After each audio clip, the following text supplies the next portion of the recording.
Ladies and gentlemen, and welcome to a once rain-soaked, now drying Ray Fisher Stadium here in Ann Arbor, Michigan. You've tuned in to WCBN Sports' coverage of Michigan baseball as they take on Penn State for the second time in 2 afternoons. It's a 3-game series in the middle of the Big Ten season. Penn State won yesterday 12-5, a just absolute offensive showcase. But we'll have the call for the second game. My name is TJ Fossmeyer. Alongside me up here in the booth is Andrew Pipta. And Andrew, I know you listened yesterday. What did you get a glimpse of yesterday, and what can both teams do today for Penn State to secure a series win this afternoon and for Michigan to tie it up with a chance to win the series tomorrow?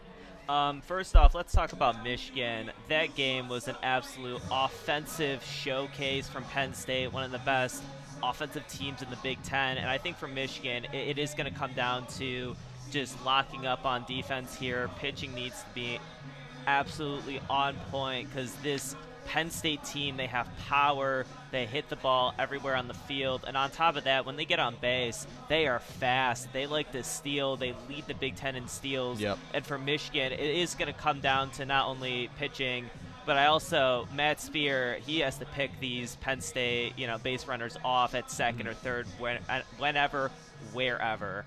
And for Michigan to win it too, obviously they got to keep their bats hot. They have been very good offensively over the last couple weeks, but I think for Penn State, if they can just do what they did best last night, which was just hit everything that comes towards their way, just play the style of baseball that they want to play. On top of that, just have another pretty good performance from pitching last night. I mean, up until once we were kind of getting into garbage innings, 3 runs for Michigan, but it was 11-2 for a good minute. So really just Penn State, they keep on doing what they've done best all season. They've been one of the best teams in the Big Ten.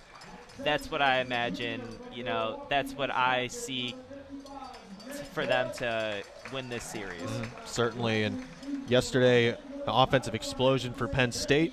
Ryan Weingartner, Bryce Molinaro, and Cole Wagner, 3 home runs among the 3 of them, and they had a phenomenal 6-run 6th inning to really expand it. It was 5-2 before that, made it 11-2, as you said, Andrew, and that pretty much put it away.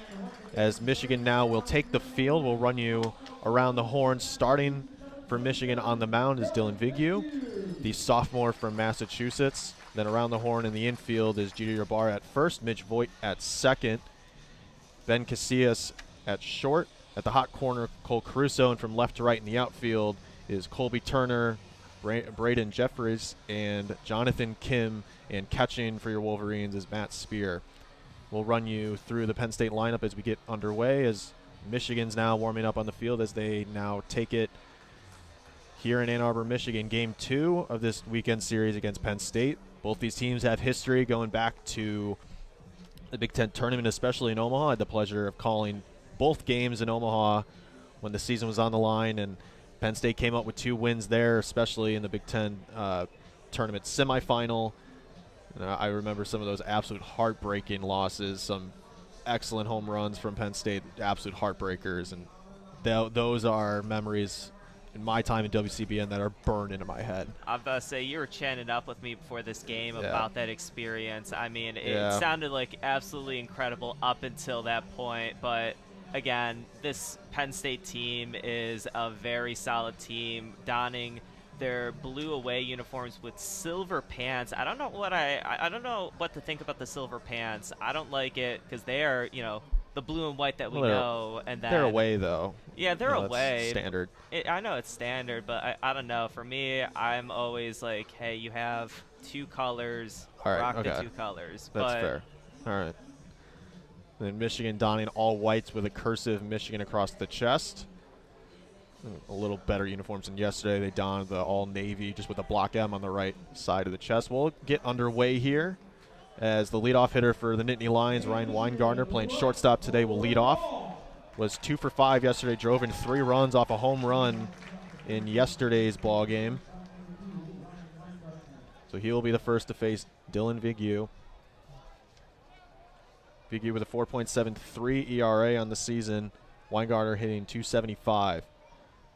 First pitch at 2:32. is low for a ball. Count now 1-0. And Weingartner is one of the most dangerous guys when he gets on base. He leads the Big Ten in steals at 19. He is a fast man. You don't want to let him get on base. The 1-0 fouled back into the parking lot to even it up 1-1. And Vigu this season threw 6 innings of shutout ball against USC a couple weeks ago, and in the last weekend when they made the trip to West Lafayette against Purdue, allowed 5 earned off 8 hits on Saturday.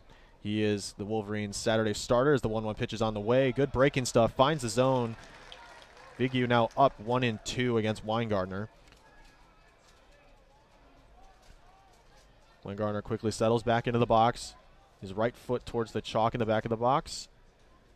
The 1-2 in the turf to even it up 2-2.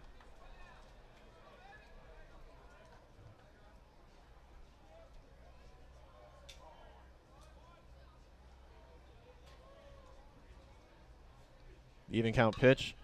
Skied out in the shallow left field. Casillas trekking back on that one. He is called off in favor of Colby Turner, who will make the catch as his hat flies off. And that is a towering first out of the inning. And a big first out. I mean, again, like I said, he's a scary guy when he gets on base as the leadoff hitter for Penn State. And to send him away like that, I mean, that's a good start to this first inning. Paxton Kling will stand in, was 0 for 3 yesterday with a walk, but drove in a run off a sacrifice fly yesterday. Playing center field again, hitting .352, the transfer from LSU. 0-0, finds a zone to make it 0-1. Paxton Kling, a huge transfer from LSU. He's the on and off starter in center field for LSU in the last couple of years. Big hack from Kling.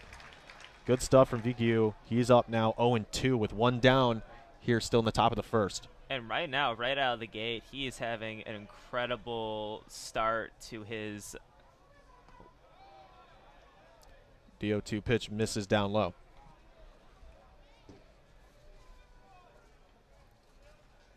Exactly, as you said, incredible start, 360, 352 average, 10 home runs, 31 RBI, 16th in the nation in home runs. As he chops that one way up, Vigu will tread from the mound and cannot make the play. Slip with his back foot, cannot make the throw to first.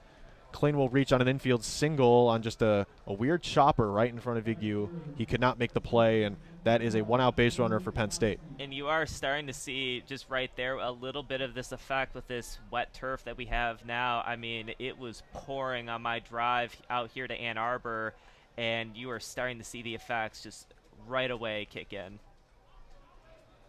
Joe Jakonski will step in, the 3-hole hitter for Penn State, hitting .260 on the season.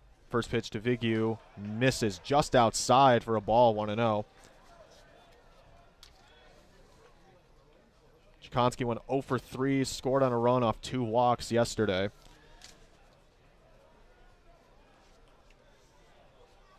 The 1-0 pitch is on its way. Misses again outside, make the count 2-0. And quickly is down in this at-bat battle right now. He needs to find the zone really quick to kind of battle back. The 2-0 is rifled straight back where it came from. Finds some free real estate in center field. Kling will put on the stop sign at second. He will stand in scoring position, and that is a Joe Jakonski single with 1 down for Penn State. Will advance the runner into scoring position. Good piece of hitting from the 3-hole hitter and Joe Jakonski. Bryce Molinaro will step in, the cleanup hitter. 2 for 4 yesterday. Drove in 3 of a towering home run yesterday. And he's looking to, again, with a runner in scoring position, to kind of continue where he left off from last night's game. He checks the runner. He'll deliver in the turf. Good pick from Spear to keep it in front of him. Make the count 1-0. Still 1 down at the top of the first. The junior third baseman, Molinaro, steps into the righty batter's box. The 1-0's on the way. Finds his own.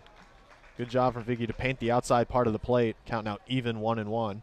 That was a beautiful pitch. Found the corner of the strike zone there. Just really nice stuff from a guy who was poised. He was on breakout watch. He was poised to have a really good season for Michigan. The 1-1 misses way outside. Count now 2-1.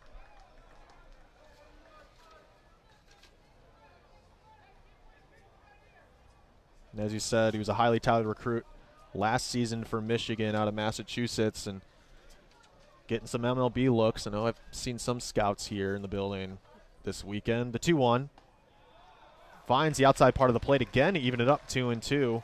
And that's why you're seeing him getting some scouting looks right now. That's why we have the scouts in the building on this rainy day. 95-mile-an-hour fastball on that 2-1 pitch. Now the 2-2. Both runners will go, and that is rifled in the left center field. Tracking back on that one is Jeffries. He will stand under that one to make the play. That is the second out of the inning, and the runners will have to retreat. The hit and run chance for Penn State is squandered. Now 2 down here in the top of the first. And that was very clutch fielding there from Jeffries because they were really trying to get back to home base there, but they couldn't with that. Really nice, just getting underneath that ball and catching it. Jack Porter, the junior DH, will step in with 2 down, 2 on in the top of the first. First pitch by Viggy is on the way. Big swing and a miss from Jack Porter. Viggy pulled the string with the breaking ball, 85 miles an hour. Slowed it down. He's up 0-1. He settles in to the right side of the rubber. Is set. He will fire to the plate. Another big cut, another breaking ball. 0-2 count with 2 down for Penn State against Jack Porter. He is hunting that fastball right now. That's what he really wants to see, but those 2 breaking pitches there have really caught him off guard. Let's see what comes for this third pitch. Viggy will fire it over to Voigt at second to check Klain to no success. I mean, you have to do that against this Penn State roster. I mean, everyone there on base right now has gotten at least 5 steals on the season. You have to be very mindful of that when both of them are on base. The 0-2 pitch. A big swing and a miss. And Dylan Viggy gets out of the jam with 2 on, 2 down, sits down Jack Porter, his first punch out of the game. Still nothing, and Michigan gets their first hacks at the plate as we move into the bottom of the first. Good stuff from Dylan Viggy to get out of it. I mean, that was just a textbook pitch sequence there. You have 2 breaking balls to keep him on his toes. He was really expecting the fast stuff, and then you come out with the fast stuff after that pickoff, and he was not ready for it.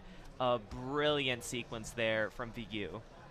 Certainly indeed. Penn State's defense will step onto the field here in Ray Fisher Stadium. We'll run you quickly through the batting order for Michigan. It's Ben Casillas playing shortstop. He'll lead off for Michigan, followed by Braden Jeffress, Mitch Voigt, Colby Turner, Jeter Ybarra, Cole Caruso, Matt Spear. Will Rogers now makes the lineup today. He was out yesterday, and Jonathan Kim pitch hit late in yesterday's game, but he gets to start in the 9-hole today. And then on the mound for Penn State is Mason Horwat, Reliable starter for Penn State. Had a good freshman campaign last season, all Big Ten freshman team. It's a Saturday starter for this team, had 55 and 2/3 innings pitched, 2 saves, 3 starts, 28 strikeouts on the season. And his last appearance was last weekend against Michigan State, where he gave up 4 runs in 6 innings pitched, allowing 7 hits and 3 walks. Looking to rebound against this Michigan team. And this is a tough Michigan team when it comes to hitting. They are first through 6 in the lineup right now, they are batting above 280. And, Mitch Voigt has been incredible all year. He's been a scary batter for this Michigan lineup at the 3 spot today. And, that's what Michigan's going to need to after a very brutal loss like last night. If the bats can just be on fire right out the gate. Momentum is a real thing in sports, and to have that momentum and just absolutely crushing everything you see, I mean, that's a great way to start out a game like this. Yep. Benny Casillas will step in, the senior shortstop. 2 for 3 yesterday. First pitch by Horwat finds the outside part of the zone for a strike, 0-1. Casillas hitting .402 on the season, the new team leader in average after Mitch Voigt had a not-so-great game yesterday. Next pitch by Horwat misses. 2-0 count now. Casillas settles back in. And that misses again. Count now 3-0. Or I should say 2-1, excuse me.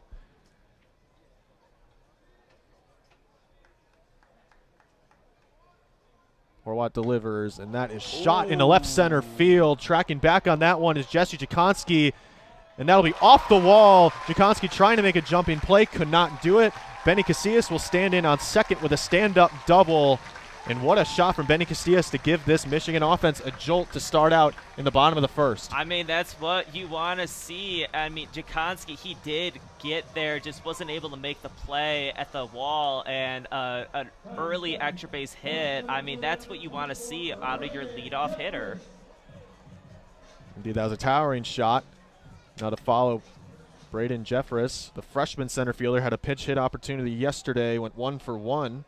Successful in that pinch hitting opportunity. Horwat will deliver, and that is shot into left center field again. That'll find the gap. Casillas will make the turn for home, and that he will score. The freshman and Braden Jeffress will score a run here in the bottom of the first. Your score 1-0. Still nobody down in the bottom of the first. I mean, just 0-0 pitch, just swing at what you see, and that finds its way into left center field, and an early run right out of the gate. That's a great way to start.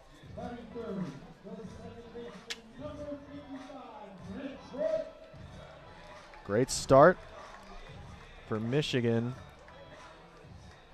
2 straight games in a row where they've tacked on runs in the first. Yesterday they scored 2 in the bottom of the first. Mitch Voigt looks to copy that as he fouls the first pitch into the parking lot. Watch your car. Count now 0-1. Thank God I didn't park there today. I was so close. I was like, oh, let's not do that. Next pitch is skied out into foul territory down the first base line. Trying to make the play on that one. And right as Cole Marcado takes a shot against the wall. He seems to be okay as he's jogging off that one. Count now 0-2. Still nobody down. Jeffress stands in at first.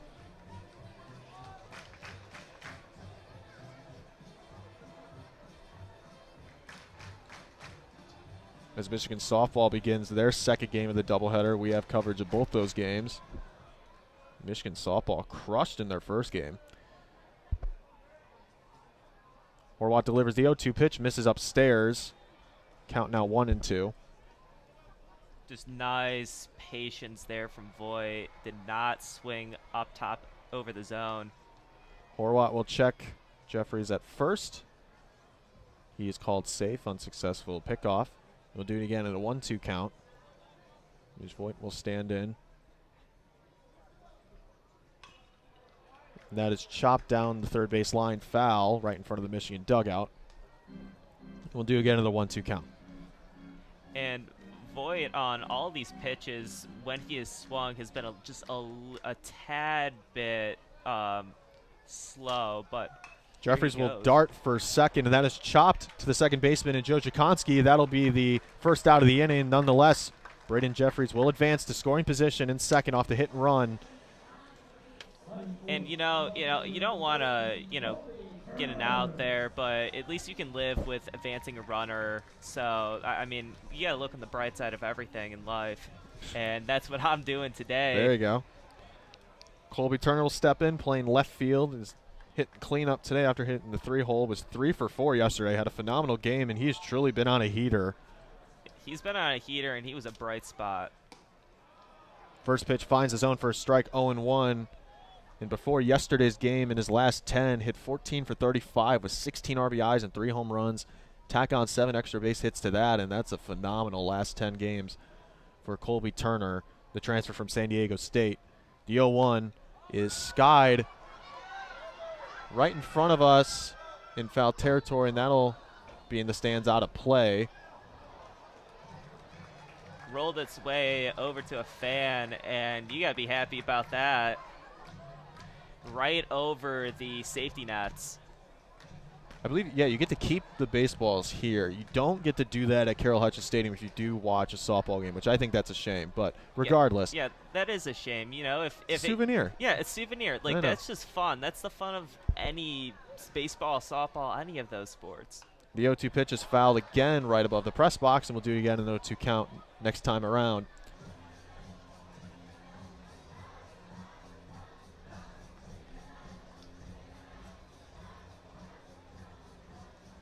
Yeah, that fan does get to keep the ball. See? I think you should regardless. Yeah, no matter what. Like, that's just again, that's the fun of baseball. The 0-2 pitch is shot in the foul territory down the third base line off the wall. And we'll do it again at 0-2. Turner kind of walking around the base right now. He's going to enter the batter's box again after fouling that ball off. Turner hitting .322 on the season, 3 home runs, 19 RBIs. Himself a good season in his first in the maize and blue. Horwat gets set. Will deal on the 0-2. That's chopped down the third base line. Foul will do it for a third time at 0-2. Kind of a little bit of a battle we got here. And again, that's what you want to see. You just want to see a little bit of a battle no matter what.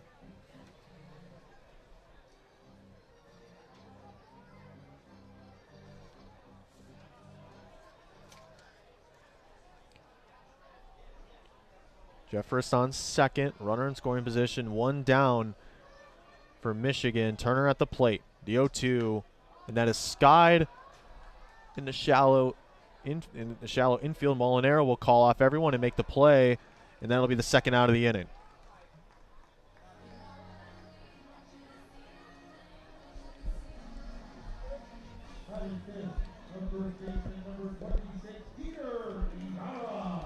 Jeter Ybarra will step in, the senior first baseman, hitting .280 on the season. Ybarra yesterday afternoon drew 2 walks, 2 for 4, and scored 1 run yesterday.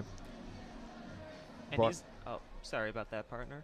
Go ahead. Oh, no, the transfer from Washington steps in to begin with 2 down, runner in scoring position. Horwat will fire, and that'll be shot down the third base line, foul into the Michigan bullpen. Yeah, and he's up to 10 walks on the season, and as he came up to all the lights by a certain artist that I'm not going to say his name, you probably know him, but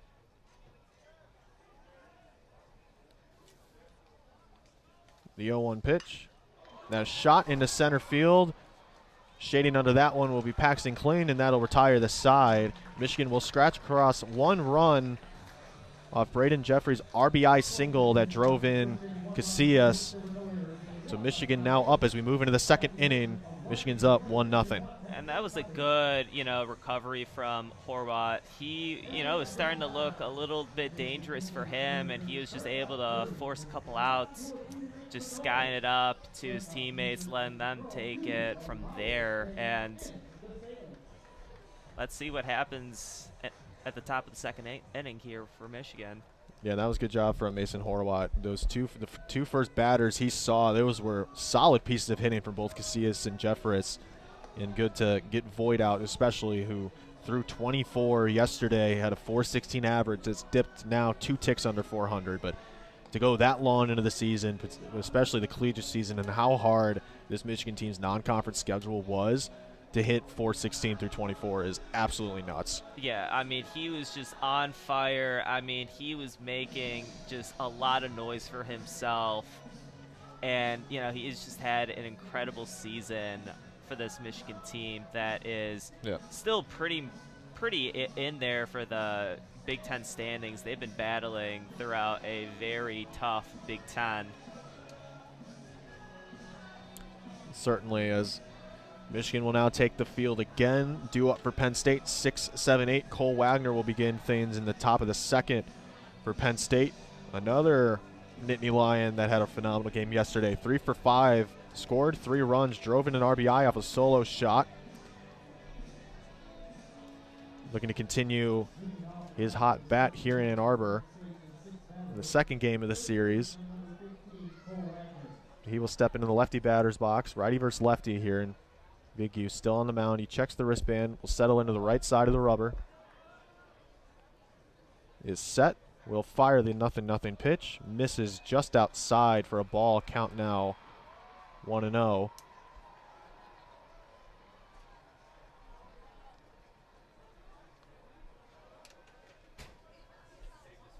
The 1-0. Wagner could not catch up to that one. Tried to stop in time, but he broke the plane. So now count is even, 1-1. Mitch Voigt playing a little bit of a shift, playing in shallow right. The 1-1 misses in the turf low for a ball, 2-1. Yeah, a lot of balls here though for Vigue, but 2-1 still can battle back here.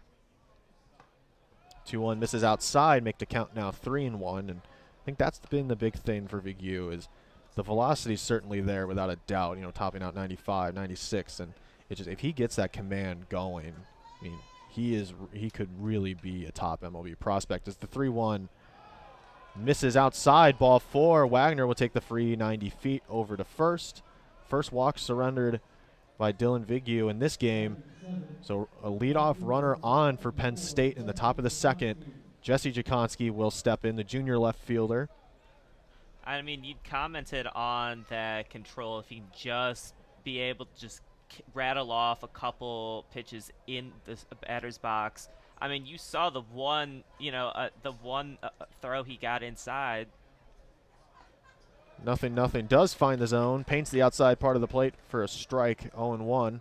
Yeah, when he is able to find the zone, they were not, there was no, just ready for it. They were just caught off guard.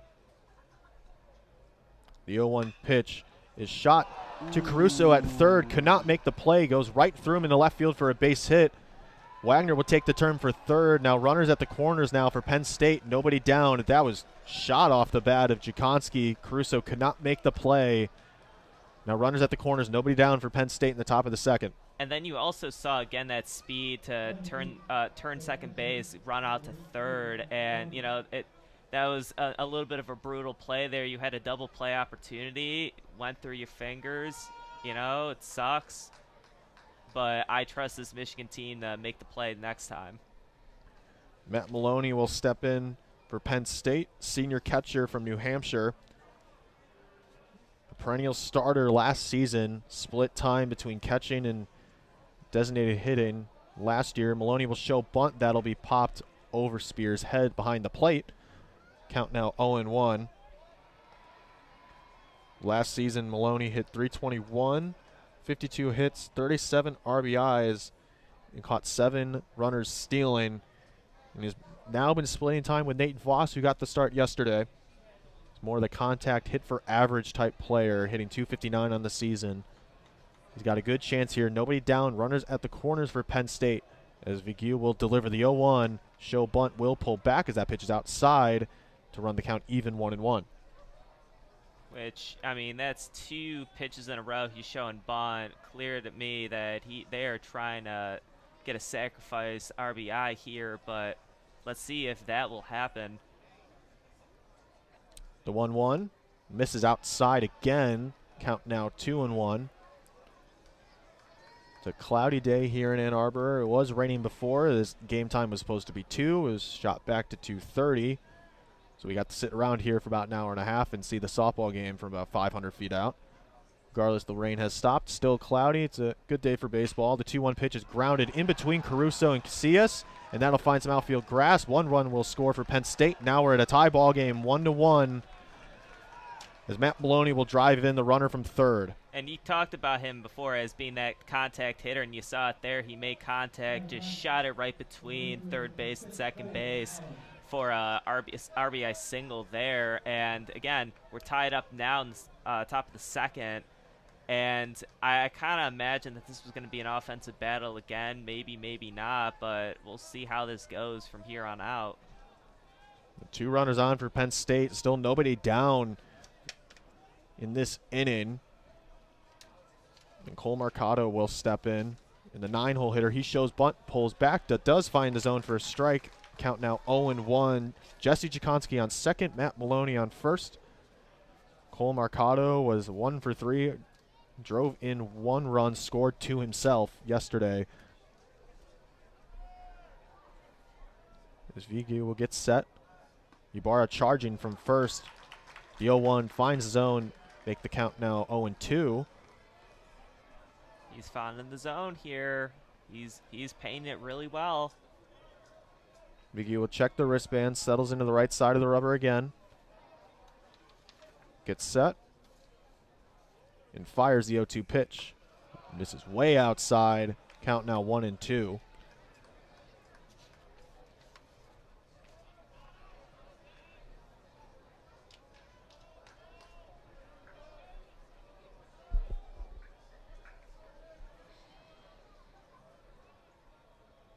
The 1-2. Chopped foul behind the plate. It will do again at a 1-2 count. 1-2 count, no outs here for Vigu. And you have 2 runners on base, 1 scoring position. But Vigu, when he's on fire, he's on fire. And you've seen that flash of it right there. I think he can get out of this no problem. The 1-2 pitch is grounded to Crusoe at third, who will make the force at third. Tries to make the throw to Ibarra at first to no success, but nonetheless, the lead runner at second, and Jesse Jakonski, is out. So still runners at first and second with 1 down here. It was a bit of a close play there too at first. I mean, this infield has some arms on them. They can laser it out the first. The lineup card will now flip over for Penn State. Ryan Weingarter, the leadoff hitter, will step in for his second cuts at Dylan Vigu. First pitch by him is in the turf for a ball. He's got a good spot here. 1 down, 2 on for Penn State. Runner on first and second, as they look to take a lead here early. Vigu will make the throw over to first. That was a close play. Voigt wanted that one called. Nonetheless, he's called safe. Yeah, he had some energy there. He thought he made an incredible pickoff play, just a little too late on that one. And that's the call from second base umpire Michael Wiseman. The 1-0 pitch finds the lower half of the zone to even it up 1-1.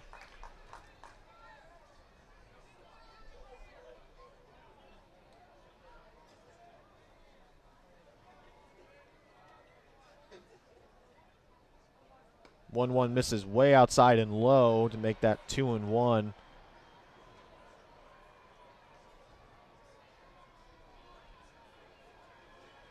The Michigan softball looks like they tacked on another run, or at least another hit. Michigan baseball wants a taste of what they've been doing today. Absolute domination from them. The 2-1 misses outside make the count now 3-1. 1 down, 2 on for Michigan at the top of the second. Getting pretty close here to loading up the bases, and this Penn State team can punish you for that. 3-1, big hack from Weingartner. Count now runs full, 3-2. Could not catch up to the fastball, 92.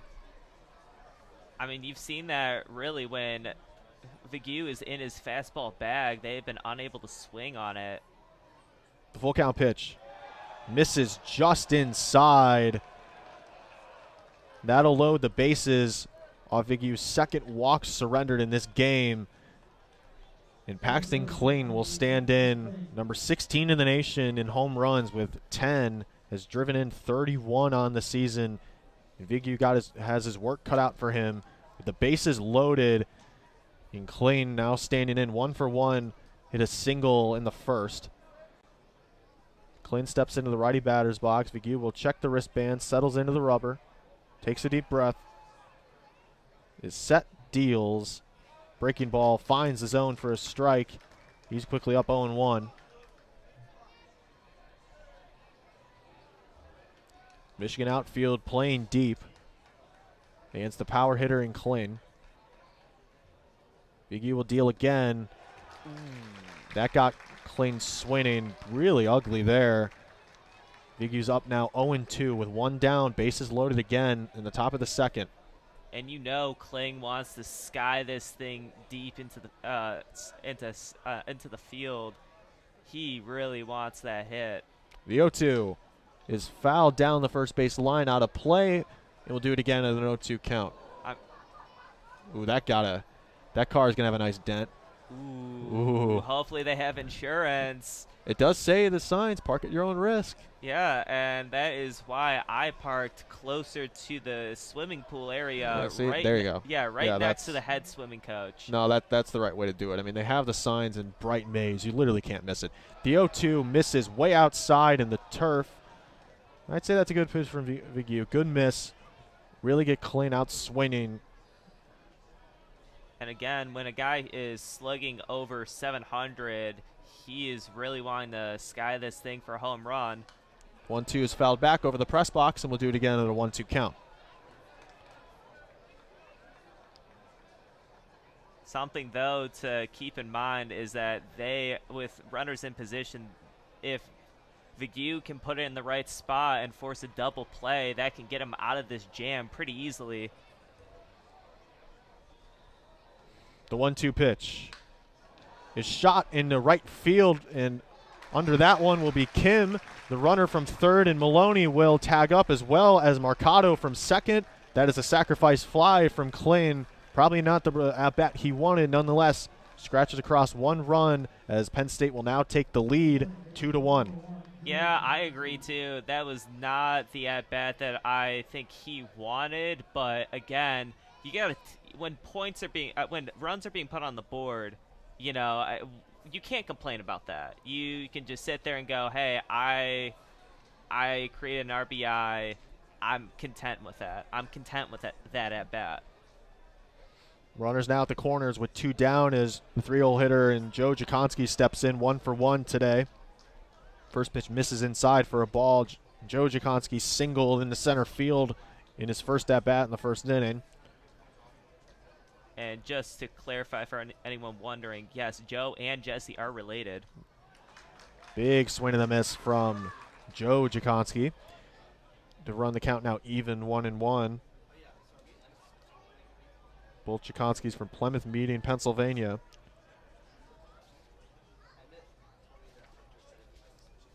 The 1-1 as the runner at first and Weingartner will dart, and that is skied out into center field.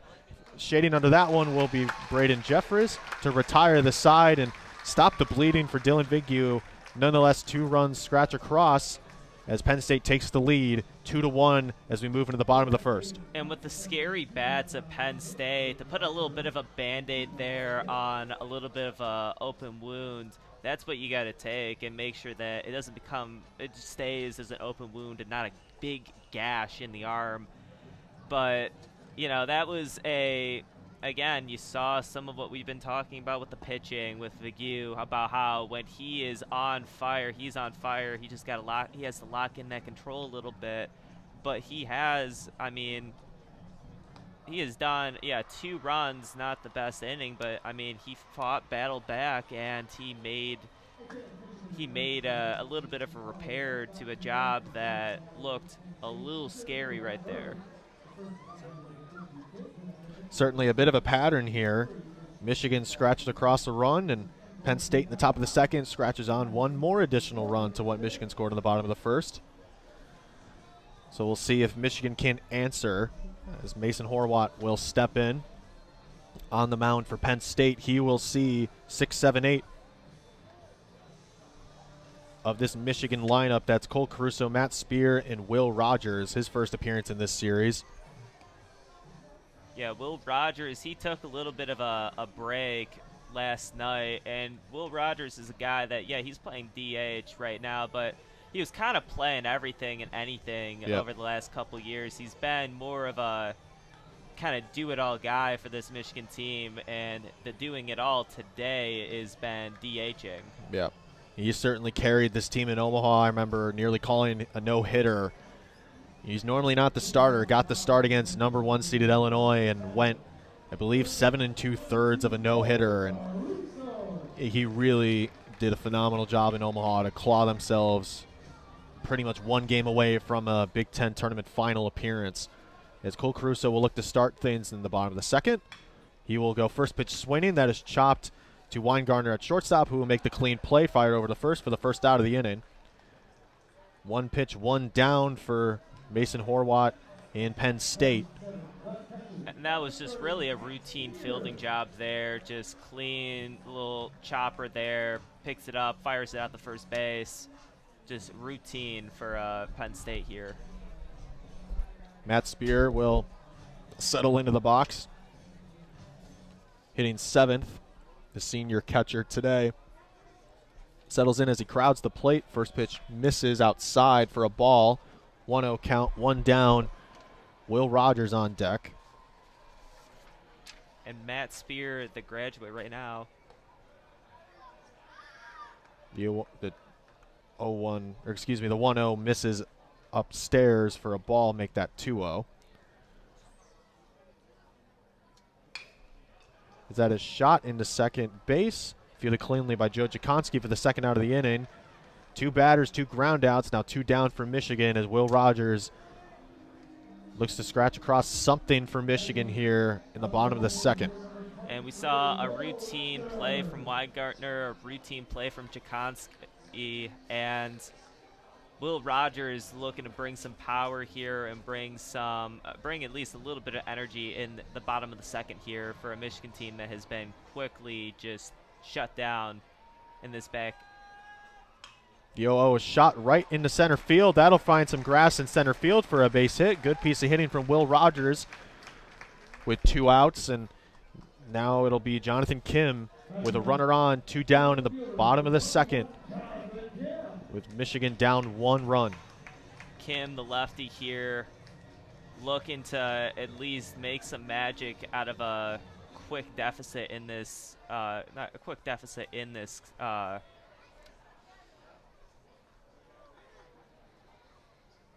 Nothing.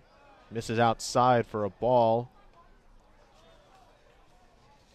Jonathan Kim was a pinch hitter yesterday, 0 for 1 with a strikeout on 3 pitches yesterday. Looks to have a better performance at the plate today, as that is skied into center field. Kling will settle under that one, and that'll retire the side. Michigan will strand 1, as in quick succession, Michigan is still down in the bottom of the second, 2-1 as we move now into the third. And that was just incredible inning from Horvat. Just allowed his teammates to make plays. I mean, this is a great defense in Penn State, and he just let them do their thing. Sometimes it's not about getting a strikeout. It's just more about just getting the out. That's what you need to do. Now, don't worry about strikeouts. Just get the outs. Mm-hmm.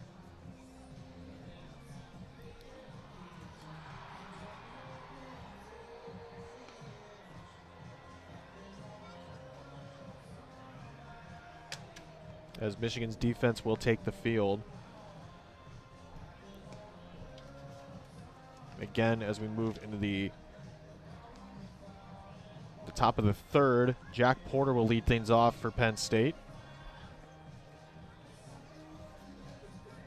5, 6, 7 due up. Porter, Wagner, and Jesse Jakonski.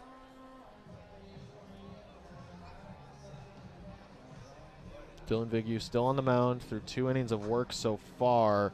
Has surrendered 3 hits, 2 earned, 2 walks, 1 punch out on 51 pitches through 2. Not terribly efficient at all for Dylan Vigneault.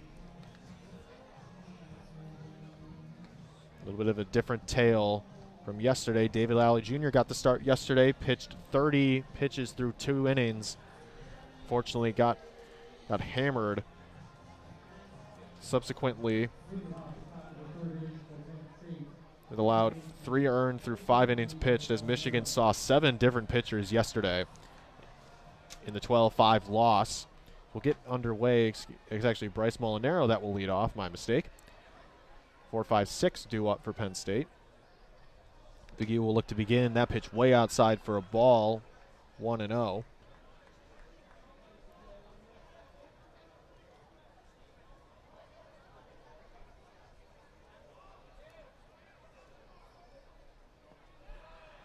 The The 1-0 pitch, make that now 2-0. Pitch in the turf off the hand of Vigu. Molinaro 0 for 1 with a fly out to center in the first. Big swing and a miss from Molinaro. Count now 2-1.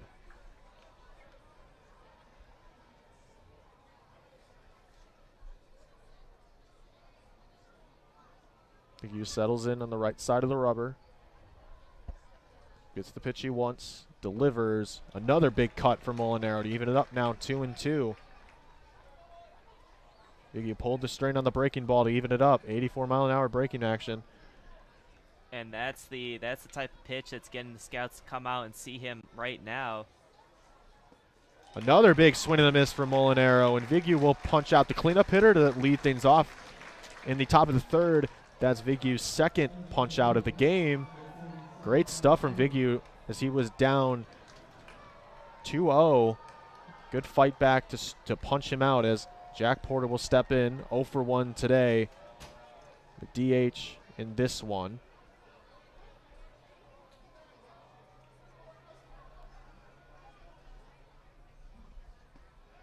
First pitch finds the zone for a strike. 0-1.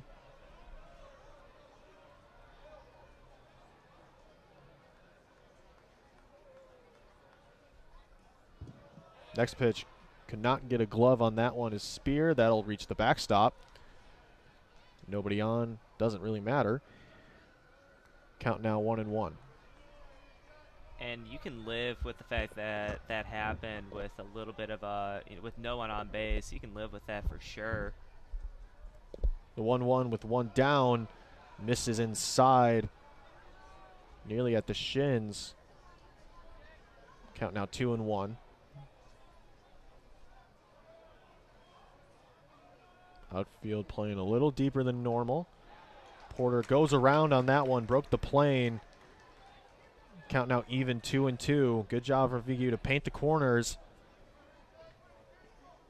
Porter tried checking his swing there, but that wasn't going to do anything. 2-2, way inside, nearly hit Porter to run the count full 3-2. Porter had to jump out of the way of that one. We'll do again at a 3-2 count, one down. Nobody on for Penn State in the top of the third. As Vigu will check the wristband. Vigu has really been trying to pitch inside here to Porter.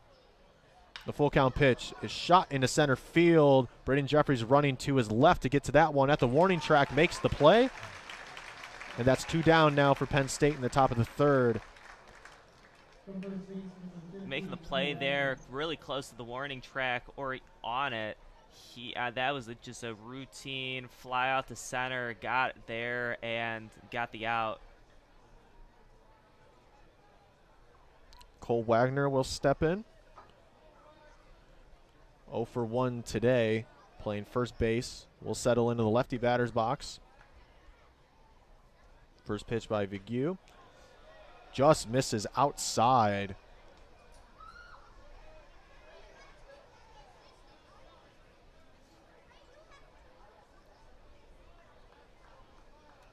Wagner reached on a walk in the second. The next pitch finds the zone to run the count even, 1-1. 2 down, nobody on for Penn State.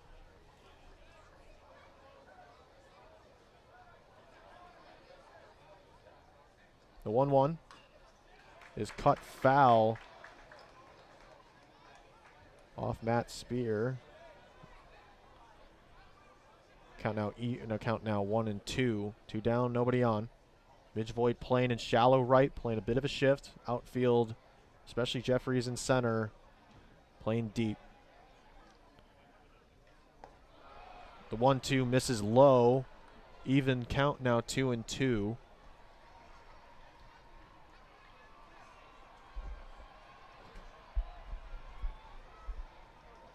The 2-2 is skied into left field.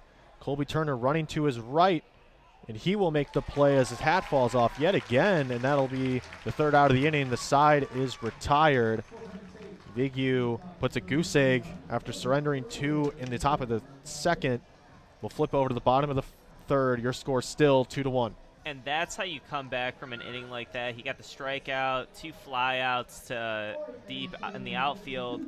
And, you know, that was just a really good, you know, comeback after letting 2 runs off of your hands in the second. And, again, just good showing there at the top of the third. As we have what looks to be a little bit of a Mario Kart race right now between Luigi and yesterday. Yoshi. There's a lot of wheel spin. There's going to be a lot of wheel spin with... Oh, well, look at that. Innovation right there. Just not even pedaling, and Yoshi is going to win. I don't know if Yoshi's going to get disqualified for that or not, but... Well, no, see, here's the thing. With a wet turf, it's just going to be wheel spin if you pedal. So I don't know if this was the best event for the day. The rain has given up as far as I can tell. It might be still drizzling a bit out there. We're fortunate enough to be in the nice cozy press box right behind home plate. I know the softball coverage is dealing with the elements a little bit. Yeah, they're not so lucky. They're not as blessed as we are up here in the press box. It's a nice press box. As It's certainly better than what I had, I believe, just 1 week ago when I was calling the March Madness round of 32 matchup against Texas A&M. Me and Alex Miller were way up in the nosebleeds. It's hard to see anything from up there. This is much better. Benny Casillas will step in for Penn State Michigan to lead off the third. He goes first pitch hacking. That'll be foul into the parking lot. I think that hit 3 cars on the way down. The 0-1 misses outside to run the count even, 1-1. Lost a little bit of the control there on that pitch. The 1-1 nails Casillas in the back, so he will take the free pass to first. The leadoff base runner, not the best way to get that one. He's going to wear that one for a while. Yeah, that's going to leave a bruise. That's going to be a little bit of a sting right there. And, you know, especially, what was it? What was the pitch? About high 80s, maybe low 90s fastball right at your back. Ooh. Yeah, never a good part. That's regardless, Braden Jeffers will stand in 1-for-1 off an RBI single. Drove in the only run that Michigan has scratched across in this game. Horwat will deliver way outside for a ball. Count now 1-0.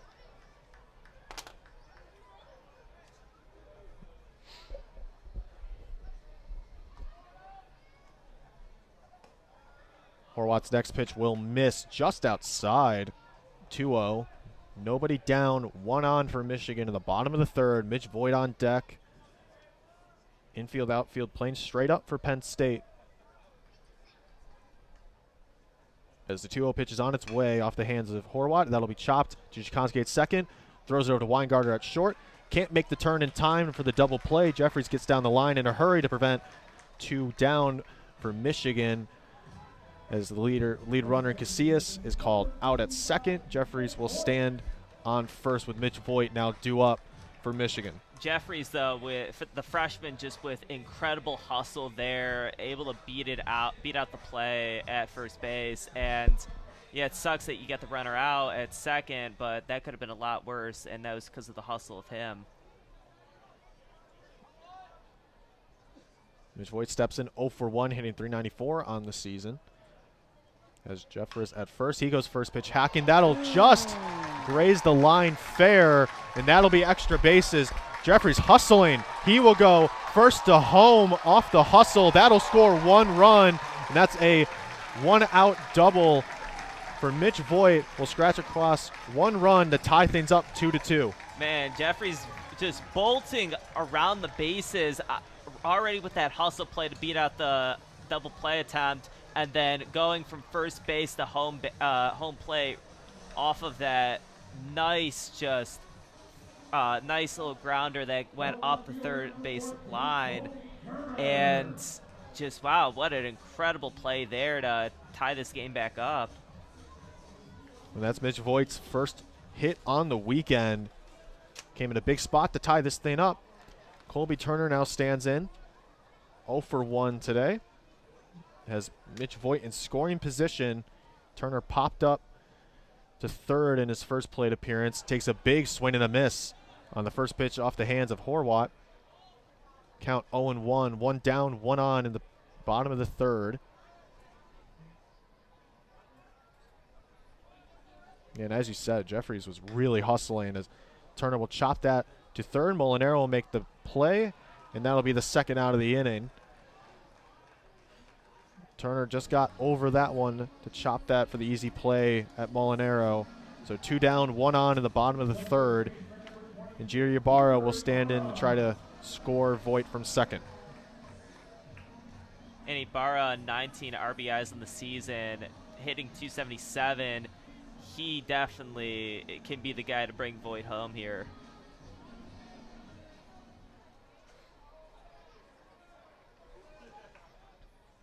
Horwat sells in on the left side of the rubber. First pitch finds the zone for a strike. Really good slider off the hand of Mason Horwat. And Horwat, to begin this inning, had a little bit of that control thing. The balls were just flying a little bit outside the zone. He kind of found that zone and found that groove again. The 0-1 misses outside again. Count now even 1-1.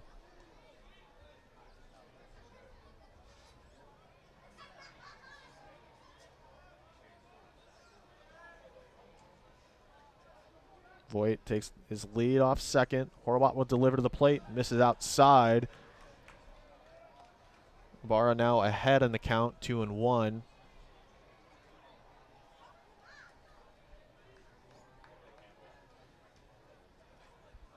So Horwat will get the signal. We'll check the wristband. Gets out of the crouch. Deals. And that is shot into right field. There's no doubt about that one. That's off the scoreboard, and that is a 2-run shot off the bat of Jeter Ybarra. And Michigan will now take the lead 4-2 in the bottom of the third. Great piece of 2-out hitting off the bat of Jeter Ybarra, and that got out in a hurry. And that was his first home run on the season, and what a home run there. Just knew what was coming, swung on it, and just drove it in the right field off the scoreboard here.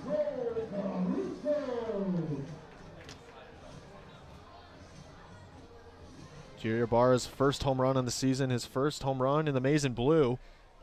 He transferred in from Washington. Cole Caruso now looks to step in with 2 down, nobody on. Takes the first pitch in the zone for a strike. So he will quickly step back in. Horwat will deliver. Caruso way out in front of that one. So he's quickly down 0-2.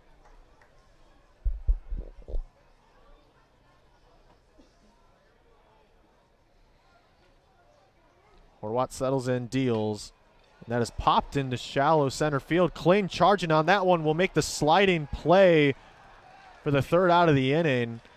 Great hustle from Paxton Kling out in center field to make the play, and that's the third out of the inning as we move into the fourth. But Michigan now takes the lead off a 3-run third inning to answer Penn State's 2-run second inning. And Kling, though, got to shout out him out there, the hustle, and just a nice sliding play to make the out and kind of get out of this 3-run inning. And Michigan will go back up to the plate. Not up to the plate, go back into the field. Certainly they will. They will see the bottom third of the lineup, 7, 8, 9. Jesse Jakonski, Matt Maloney, and Cole Marcato. And how about it for Jeter Ybarra? First home run in the maize and blue, and it was an absolute shot to right field off the scoreboard. No doubt about that one. You know, the guy was a transfer from Washington. What do you know? His first home run comes in this rainy day at Michigan. He's used to this kind of weather. Yeah, I think he's just in his element now. Like, fellow Big Ten team now. Yeah, that's still weird to me, but that's a whole nother conversation. I mean, I do like Washington. I think they're a good program for a lot of different sports. It's just weird that now we have the Pacific Northwest and I guess, Yeah, kind of the the West Midwest. Coast. Yeah, the West Coast. Yeah. And the Midwest now combining for, sports. I don't know. I think it's cool for baseball or I shouldn't say that, football and basketball. I think the real problem will be, the non-rev, the softballs, the baseball, like the field hockey, to see, those programs get little funding and have to travel across the country. I think that's going to be something to watch. As you never know how future conference realignment, it could get even worse with the Big Ten. We could get the Big Ten could get a Southern school eventually, from what I've heard, and I wouldn't doubt if they did. I was about to say, and there's some good. Big swing and a miss from Jesse Jakonski, counting out 0-1. Like, I wouldn't be surprised if North Carolina or Virginia eventually made the Big Ten. That's my dad's prediction, and I would agree with him. The 0-1 misses way outside. Count now 1-1. Maybe like a Miami or something. Nah, I don't know about Miami. Know. I don't think Miami. Maybe Georgia Tech. I could the see Big Ten that. with their emphasis on education, I think it'd be that. The 1-1, Jakonski way out in front of that one. Count now 1-2. Or do we see Georgia Tech, go to the SEC and make they could good old-fashioned Haight an in-conference game? That would be okay. That would be cool. Yeah, that would be really cool. That would be cool. That was a good game this season. Oh, it was. 1-2 count. Big swing and a miss. Vigue will punch out the leadoff hitter, and Jesse Jakonski, his third punch out on the game. As momentum now swings for Michigan after a 3-run top of the third and a quick punch out for Dylan Vigue on the mound. And again, when he is feeling himself, when he's on, when he's just on fire, he is a guy who's hard to stop. Again, we keep on wanting to talk about, oh, he's a prospect for, the MLB, but, you're seeing why there's a couple scouts that came out to Ann Arbor, Michigan. The 1-1 to Matt Maloney is fouled back. Good catch by Cole Mercado in the on-deck circle. Maloney down 0-1. Drove in a run off a single in the second. Vigue settles in on the right side of the rubber again. Deals.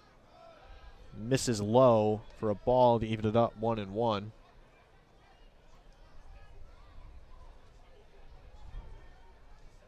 Maloney takes some practice cuts. Gets back into the box. Vigue deals. Misses outside the breaking ball. Count now 2-1. Down in the count here. Let's see what he's going to come out with next in the pitch count. The 2-1. Now make that 3-1 on the outside pitch. Something's going on with softball. Yeah, I think Michigan State just hit a home run. Yeah. The 3-1 pitch. And that's chopped foul by Maloney to run the count full 3-2. Busy weekend for WCBN Sports. 3 baseball games, and I'm on the call for all 3. 3 games for Michigan State, or for Michigan softball against Michigan State. A doubleheader today. A big swing and a miss. Two batters, 2 punch outs for Dylan Vigue. His 4th on the day. He looks dialed in with 2 insurance runs in the top of the 4th. 2 down now for Penn State. That was just filthy. Caught him just swinging at nothing. Just nothing there.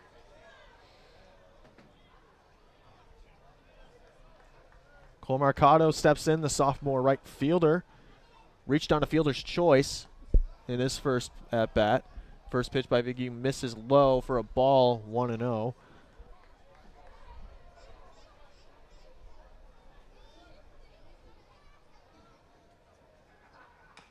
The 1-0 is chopped foul right into the Penn State dugout. Looks like a coach trying to make a catch there. Couldn't glove it. Count now 1-1.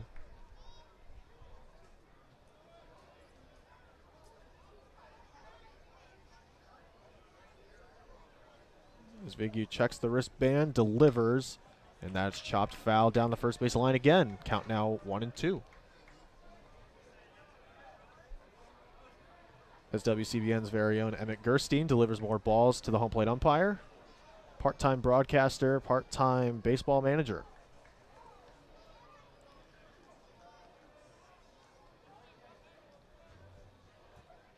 Figure settles in.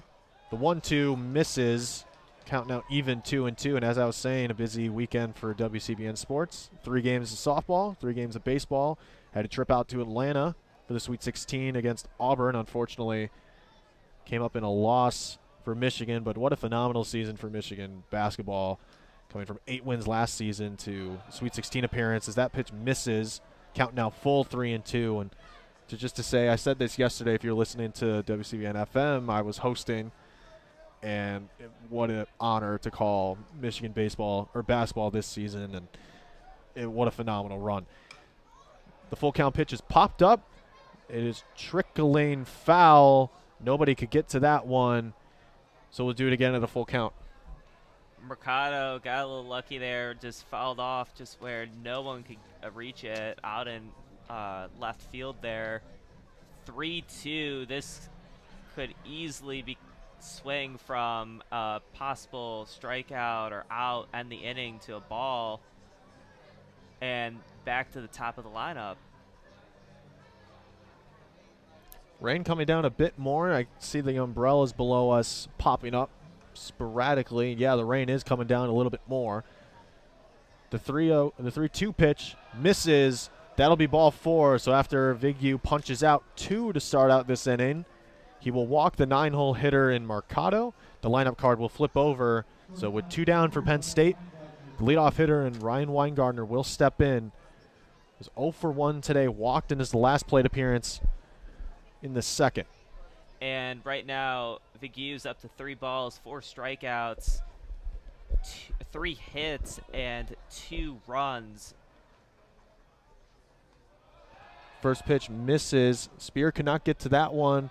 Mercado will advance to second, so now a runner in scoring position for Penn State with 2 down. A wild pitch from Dylan Vigu. Spear cannot corral that one as that goes to the backstop.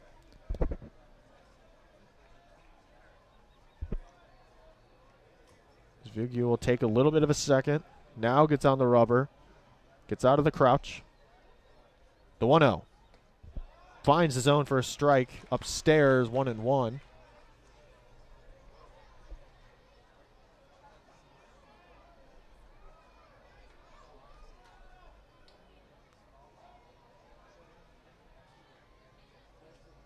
The 1-1 is shot right back where it came from. Mitch Voigt make the backhanded play. We'll throw it over to first for the 3rd out of the inning, and the side is retired.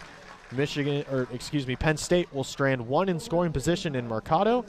Vigu has had a phenomenal inning, punching out 2, and things are still 4-2 as we move into the bottom of the 4th. And ever since that second inning, the top of the second inning, when he let up 2 runs, he's been pretty solid in the 3rd and the 4th inning. He is looking back in control, and he is looking to keep that going into the middle innings and to the late innings if he ends up getting some pitches in there.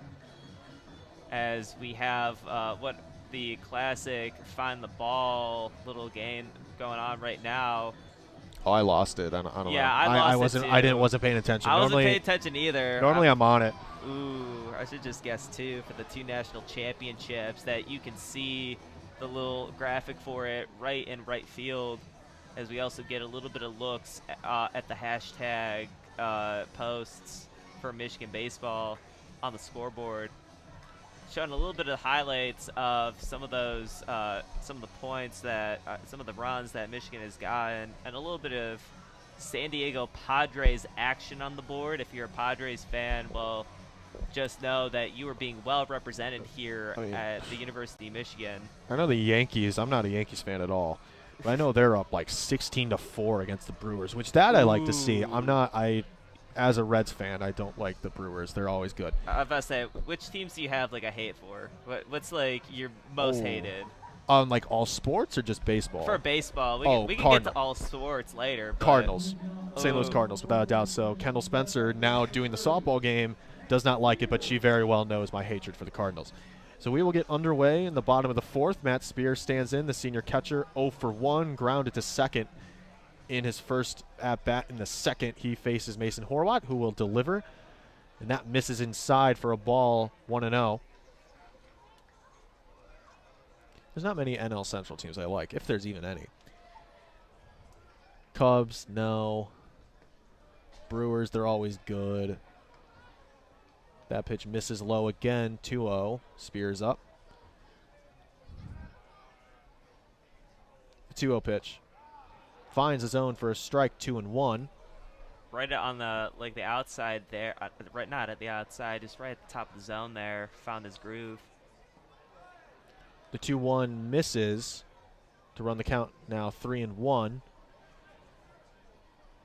Matt Spear, 11 balls and 12 now.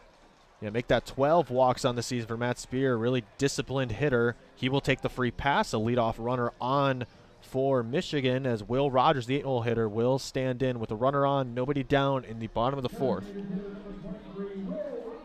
Will Rogers, again, as reliable as it gets for this Michigan team. Reliable out of the bullpen. Sometimes will catch, sometimes a DH. Again, a near no-hitter against Illinois in Omaha. I believe had 2 home runs in the tournament in Omaha. Had a phenomenal showing there in that tournament as he takes the first pitch outside for a ball. Yeah, I believe he was first-team all-tourney. Is that correct? Easily. Oh, yeah, easily. Yeah. Easily. I think he was unanimous. I helped in voting for that. But, yeah, he was easily unanimous. Next pitch finds his own first strike, 1-1. Had a big Purdue series, hit a home run last Friday, and had a 3 and 2/3 inning save on Saturday. A big cut from Will Rogers, way outside of the zone. Needed a paddle to get to that one. Count now 1-2 as the rain comes down a little harder now. Yeah, he was swinging as hard as the rain's starting to come down here in Ann Arbor. The 1-2 misses outside to run the count now 2-2. Good vision there, though, with Will Rogers after that. Just hard swing there. Horwat settles in on the left side of the rubber. Deals the 2-2 in the turf. Make that full 3-2. Unfortunate enough, we won't get any mud pools like the softball stadium with the rain coming down now. They've been battling through it, though. They have been playing. Yeah, doubleheader today for softball. Yeah, they have been. You can see the mud puddles from here. Yeah, they do not care. It could get into a flood, and they'll still be out there. It's a gritty team, that is. Will Rogers will poke that into left field off the hit and run. Matt Spear will make the turn for third. Now runners at the corners. Will Rogers, not the best pitch to swing at, just pokes that into left center field. Now runners at the corners, nobody down. Jonathan Kim will now stand in for Michigan. Weingartner leaping and trying to make that play, but he's not Mr. Fantastic. His limbs don't stretch up that far, and was unable to make a play on that ball as it just chips into, looks like, left center field. Jonathan Kim playing right field today, 0 for 1, flew out to center in the first, or in his first at bat, in the second, I should say. Runners at the corners, Rogers on first, Spear at third, just 90 feet away from plating the third insurance run for Michigan as the first pitch by Horwat misses outside for a ball, count 1-0.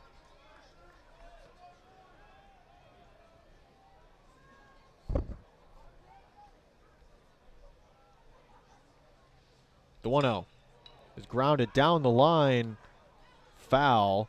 Wagner could not get a glove on that one.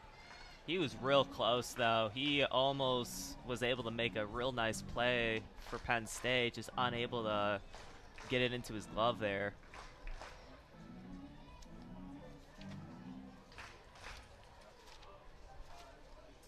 Jonathan Kim, the junior from Brookfield, Wisconsin, will foul that one straight back to our left. We'll do it at a 1-2 count. Kim, a consistent, dependable lineup presence, had an injury-ridden last season, came back just in time for the end of the Big Ten season as well as the Big Ten tournament in Omaha. Now has a full season under his belt, hopefully, as he rifles that into center field. Kling will charge into that one. That falls right in front of him. Spear will run 90 feet and that will score Michigan's 5th run to tack on their 3rd insurance run. Your score now 5-2 off a single off the bat of Jonathan Kim. And that was what Michigan needed to come out with, and they're already up at a 3-run lead.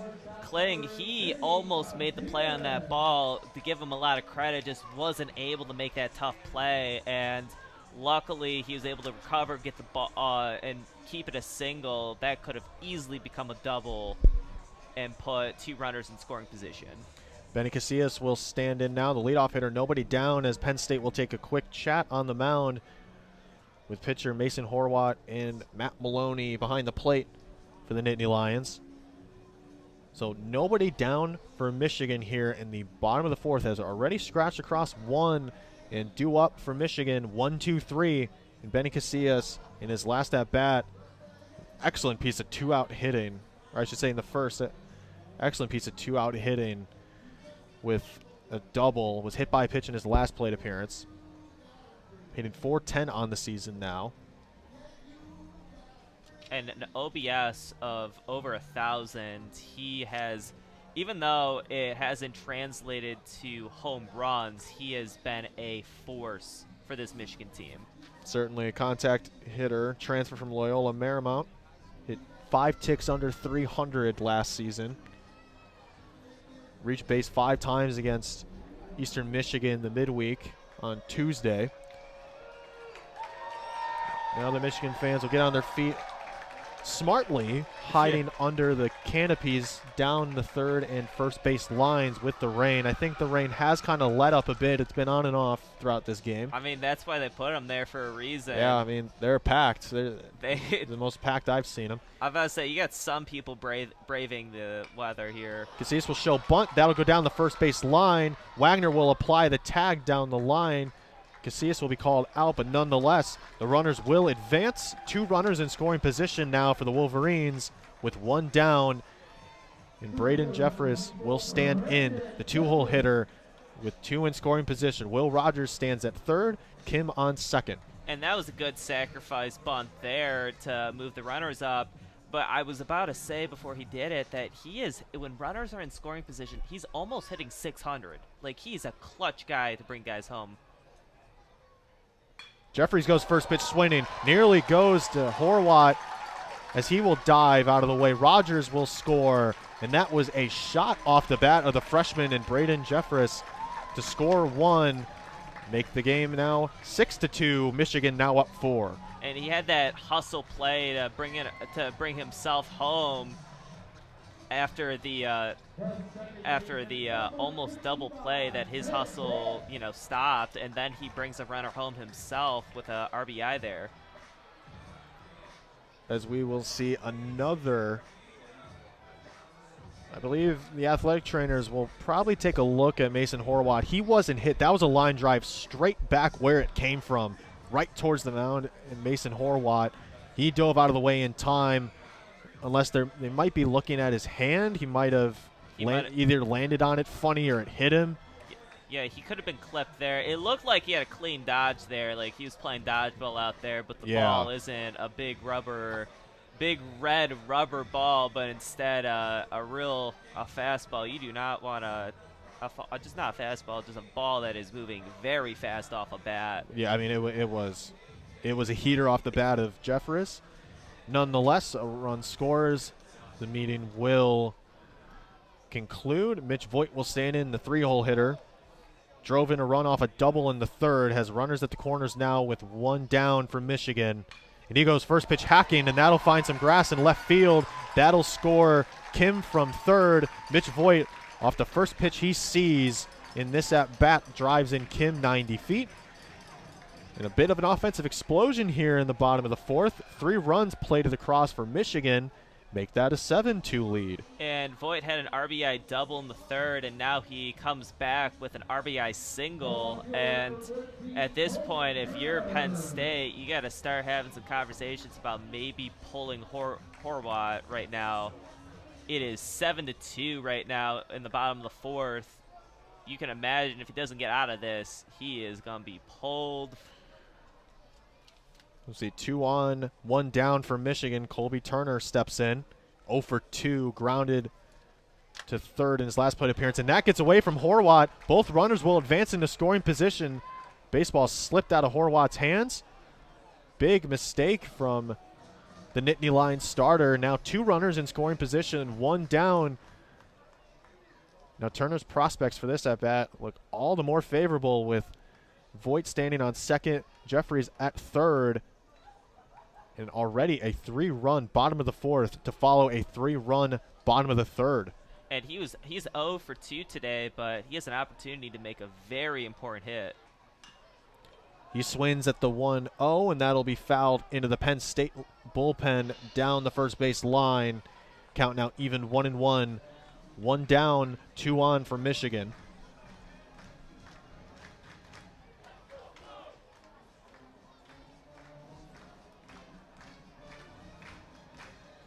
And to give you an update on the Yankees-Brewers score that we mentioned, it's 20-6, and the Yankees have 9 home runs. Oh, that. Ugh. The 1-1 just finds the inside part of the plate. The Michigan dugout on the top step, not thrilled about that call. Turner had to get out of the way a little bit of that one. So he's crowding the plate on that righty batter's box. The 1-2 pitch with 2 on. It's swung foul into the parking lot again. So we'll do it for a second time at a 1-2 count.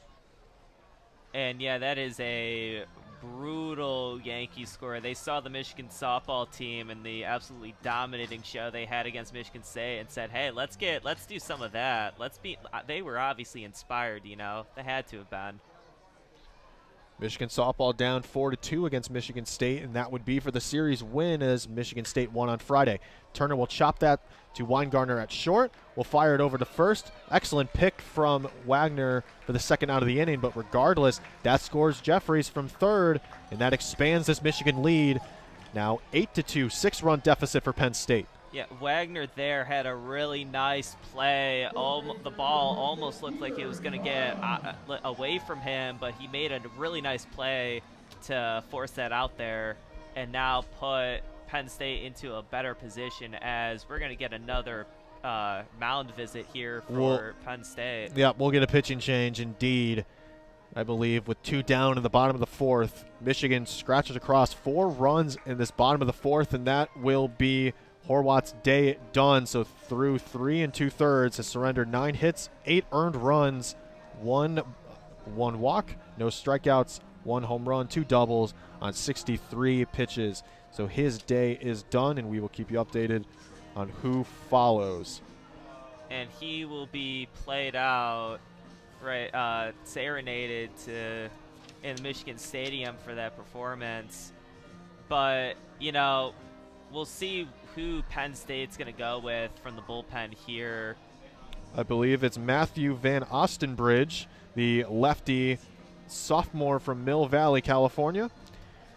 And in his senior year, pitched a 6-1 record, .9 ERA, 70 strikeouts over 54 2/3 innings pitched. And his last appearance was in the series against Michigan State last weekend, where he hurled 3 innings over 2 outings, produced a shutout in those appearances, 4 hits, 3 strikeouts, 1 walk.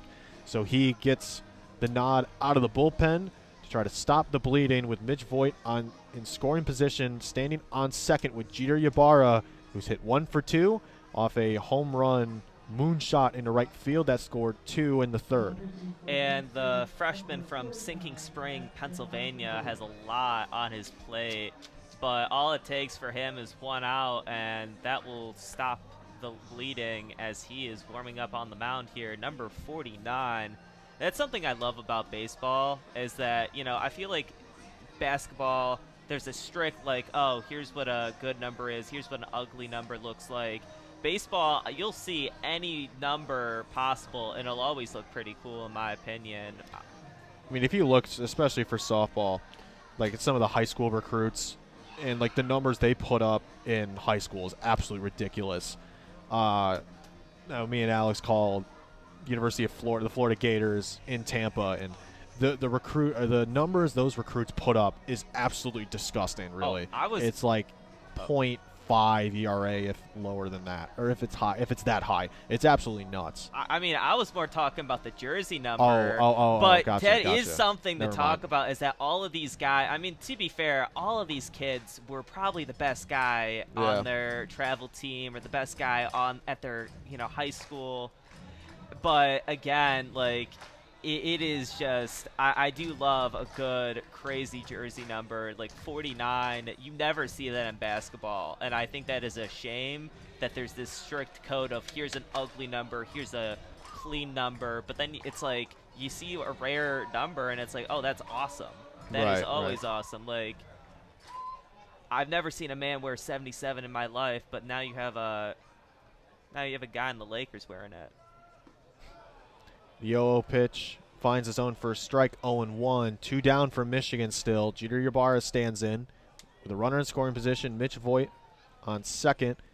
He will take his lead as the southpaw and Van Osterbridge settles in the middle of the rubber, deals. Big hack from Ybarra way out in front of the breaking ball. Southpaw pulled the string. He's up 0-2.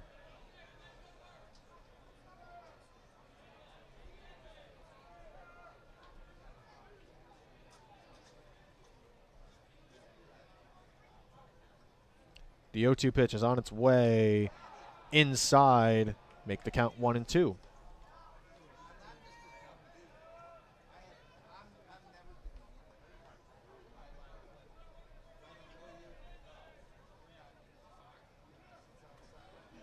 Boyd takes his lead off second. Van Ostenbridge deals, misses outside and up to run the count even, 2-2.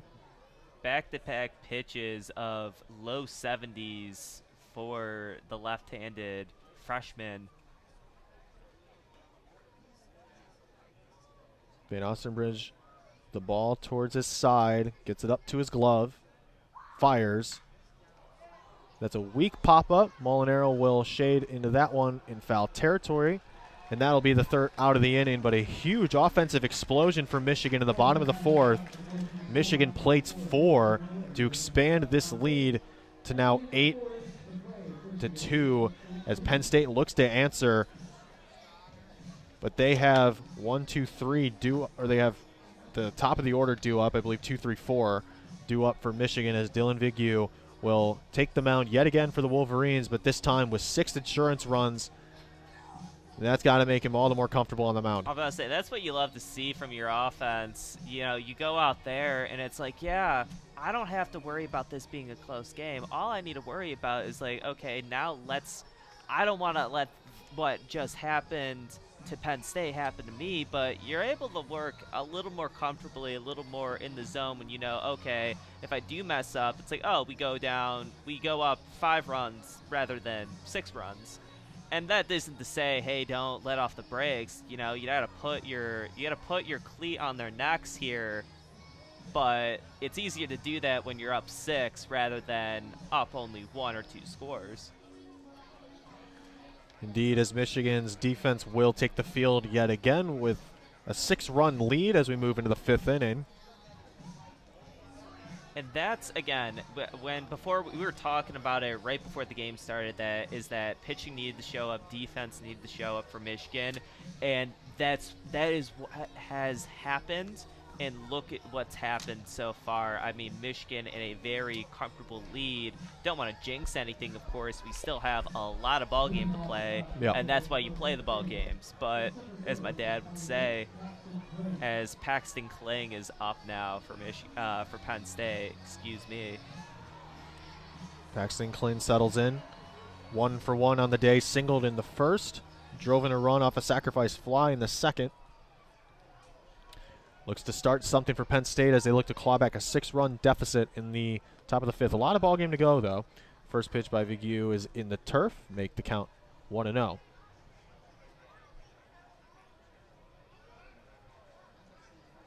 Michigan infield shading to the left. Mitch Voigt on the other side of the second base bag as that pitch by Vigneault outside of Spears' glove. Cannot get a hand on that one.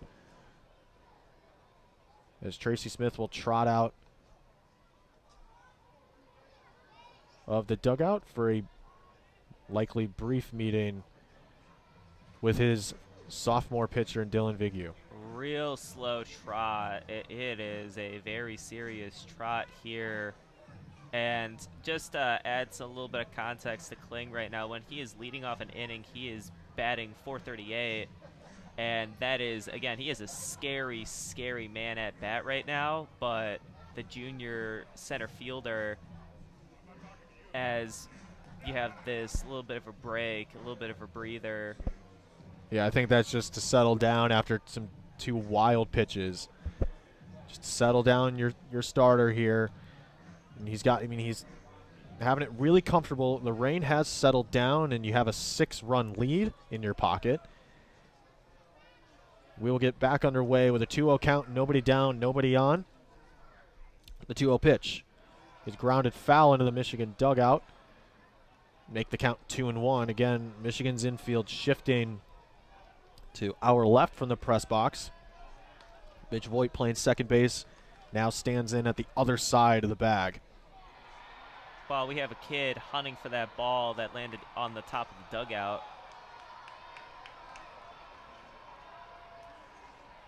Another kid got a ball. I don't know how he did. Oh, I think it's the kids going after those foul balls in the parking lot. Probably.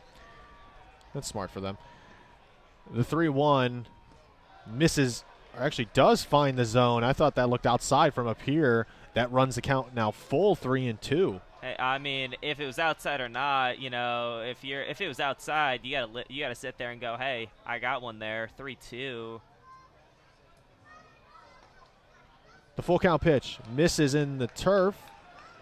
Paxton Kling hitting leadoff in this inning will take a free 90 feet. A leadoff base runner for Penn State. With the harder order due up for Penn State, Joe Jakonski steps in. And that's go ahead, partner. A 1-for-2 flew out to center in the second. Yeah, and that is Vigue's 4th ball of the day and 4th walk of the day. Although he does have 4 strikeouts to his name. The 0-0 misses low for a ball, 1-0.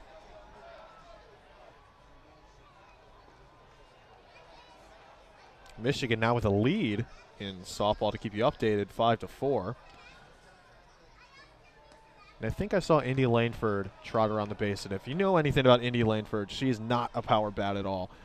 So that would be huge if I saw that correctly from all the way up here. As that pitch by Vigue is downstairs. Run the count now 2-0.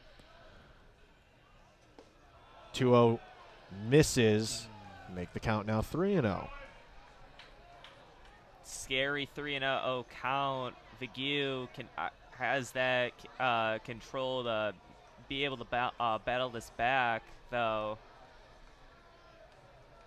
The 3-0 pitch misses outside. Ball 4. 2 straight walks surrendered by Dylan Vigue.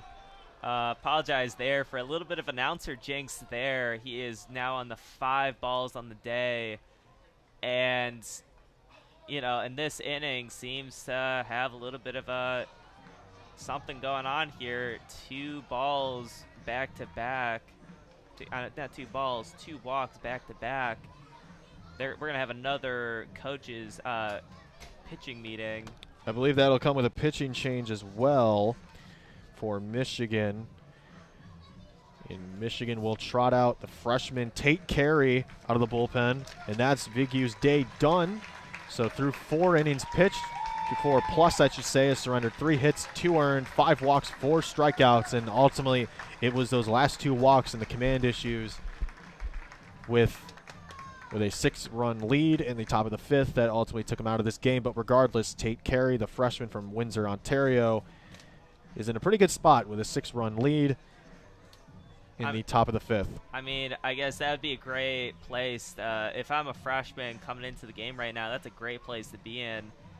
You know, your fresh arm facing up against some of these hitters. We'll see how he performs. Again, the freshman from Windsor, Ontario, Canada. Yep.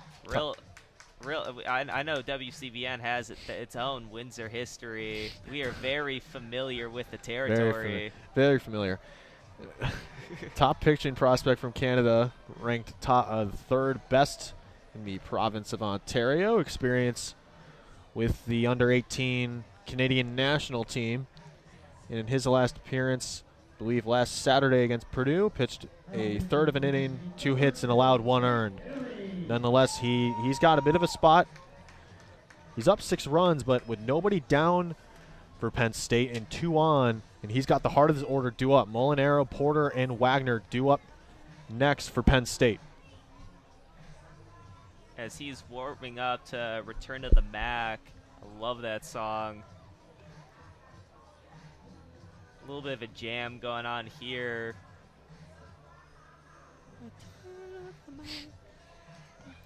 Like Luke Bealey singing on broadcast. Yeah, hey, he is. He's a special character. Shout out to him. Yeah. He gave me a shout out. He's live on the broadcast, I believe, for softball. I'll give him a shout out too. As you know, he's not going to acknowledge it, but I'll give him a shout out since he did for me earlier. Yeah, give him some. Give him the some mutual praise. respect. Yeah, give him the mutual respect. Mutual respect. Hey, if he can sing a little more, I know he was talking about he like wanted David to get Bowie. into, yeah, some David Bowie bag. I mean, hey, who doesn't like David Bowie? You know, I was about to say he was like, I believe, top 5 in my Apple Music replay in 2022. I am an Apple Music defender till the day I die. Spotify, man. Spotify, really? Yeah. I don't know. I don't really care about that debate. I think it's you don't care about the wars. You're not like, well, ambivalent. Yeah, Apple Music. Oh, we have a little bit better sound quality. It's like you're not going to hear it with. No, I know. You're not going to hear it with AirPods. Yeah. I'll only defend them because I'm a big Joanna Newsom fan. I love her music, and she's not on Spotify. She's only on Apple Music. Out of the big two. Okay, that would be a good reason too. Yeah, and I love her art. She's incredible singer, incredible performer. I wish I could see her live, but she does not really do music nowadays. She was prolific in the 2000s, really big. One of those artists that really were popular due to the coverage of online forums like Pitchfork.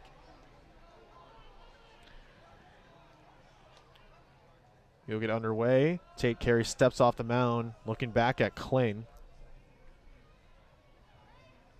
Again, 2 on. Kling at second, Jakonski at first, Molinaro at the plate. Tate Carey now takes the mound for the Wolverines. Carey will deliver. First pitch finds his own for a strike, 0-1. Still nobody down for the Wolverines. Molinaro's last appearances resulted in out and a strikeout. Let's see if he can earn his first hit. Next pitch in the turf to even it up, 1-1. Carey on the season, 6.9 ERA, 3 wins on 13 innings pitched, 7 strikeouts, 4 walks. The 1-1. Misses just outside for a ball to make the count 2-1. That was just a little bit outside there, barely missed the strike zone, but I love it though when pitchers are really challenging the outside like that. 2-1, misses again outside, this time not a question. Make the count 3-1. Dangerous position though for the freshman. He is very close to loading up the bases here on this Penn State team that has the power to punish you for that. The 3-1. Misses outside, ball 4. That'll be 3 straight walks surrendered from this Michigan pitching staff. So Tate Carey's first batter seen. He'll walk him. And now Jack Porter will step in with the bases loaded. Nobody away for Penn State. This is a big spot for them. Down 6. And Porter, the designated hitter, he has not recorded a hit at all today, but this could be a big one for him. 0 for 2 with a strikeout in the first, a fly out to center. In the third, first pitch by Carey misses low. Ball 1, 1-0 count, nobody down. Infield, outfield playing straight up. Kling at third, Joe Jakonski at second, Molinaro at first. Carey will check the wristband. Settles into the left side of the rubber. He will deal the 1-0. Misses outside again. Make the count 2-0. A little bit of drama now unfolding. Like to let everyone know that Porter is slugging almost 1,000 on the season. Not slugging. His OPS is almost 1,000 on the season, slugging 560. Comes in from John A. Logan College in Southern Illinois. The 2-0 pitch is fouled into the parking lot, and we'll do it at a 2-1 count next time. Has immediately, from the JUCO level, has immediately got a starting role within this lineup and actually is second on the team in average with a .330 average. However, when runners are in scoring position, he's only batting .240. The 2-1 is shot into right field. That'll fall just in front of Kim for a base hit. He will get it in quickly. One runner will score in Clayton, and Penn State looks to claw back what was a 6-run deficit, now a 5-run deficit. Your score, 8-3 Michigan. 5-run deficit, and with bases loaded, this game could, which was looking like just absolute dominance from Michigan, this might start to add some more drama to an already dramatic series, as we're going to see another mound visit. The third mound visit in this inning. And I believe that might come with a pitching change, and it will. So Carey has only seen 2 batters, did not get anybody out, and that'll be Will Rogers out of the bullpen. So Tate Carey's day is brief but done. Allowed 1 hit, 1 walk in 0+ innings pitched, and Will Rogers will trot out of the bullpen in replacement. He's had a 3.9 ERA, 17 strikeouts, 8 walks with a whip of 1.3. Was tagged with the loss in the midweek against Eastern Michigan. Pitched 2 2/3, allowed 1 earned off 3 hits. So again, he comes in kind of a conflicting spot here with the bases loaded, nobody out, but it's a 5-run deficit, and you still have the heart of the order due up. Cole Wagner will stand in up next for Penn State. 0 for 1, walked in the second, flew out to left in the third, but Cole Wagner hit a moonshot in the first game yesterday. And we kind of talked about it before. Will Rogers, again, kind of a do-it-all guy, and he's coming out of a bullpen for Michigan that last night you saw 7 pitchers take the mound and really struggled to find anything that stuck.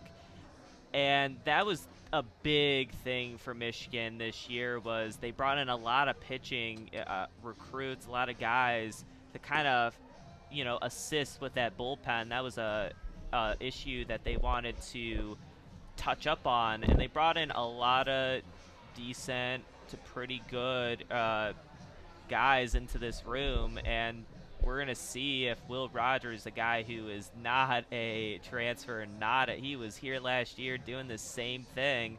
Let's see if he can kind of get Michigan out of this jam here. We will see indeed. A big spot for Will Rogers.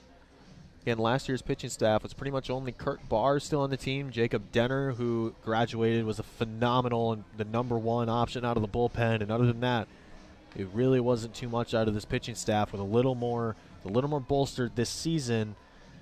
Will Rogers, especially in the Big Ten tournament, I've mentioned it a couple of times, that was a bit of a shock to see that performance go 7 2/3 of no-hit ball against the best team in the Big Ten that was last season heading into the tournament.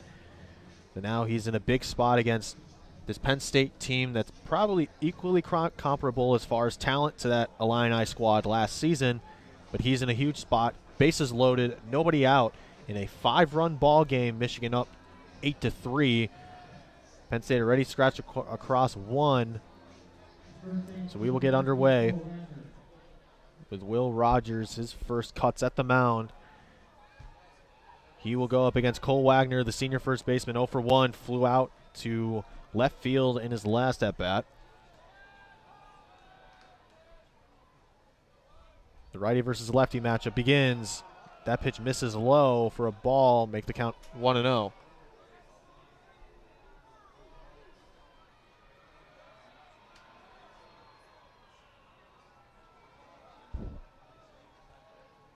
The 1-0.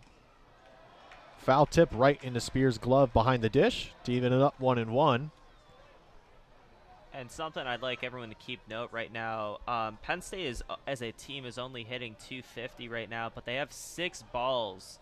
They have generated 6 walks, and that is what is keeping them in this game, has been the walk issue for Michigan.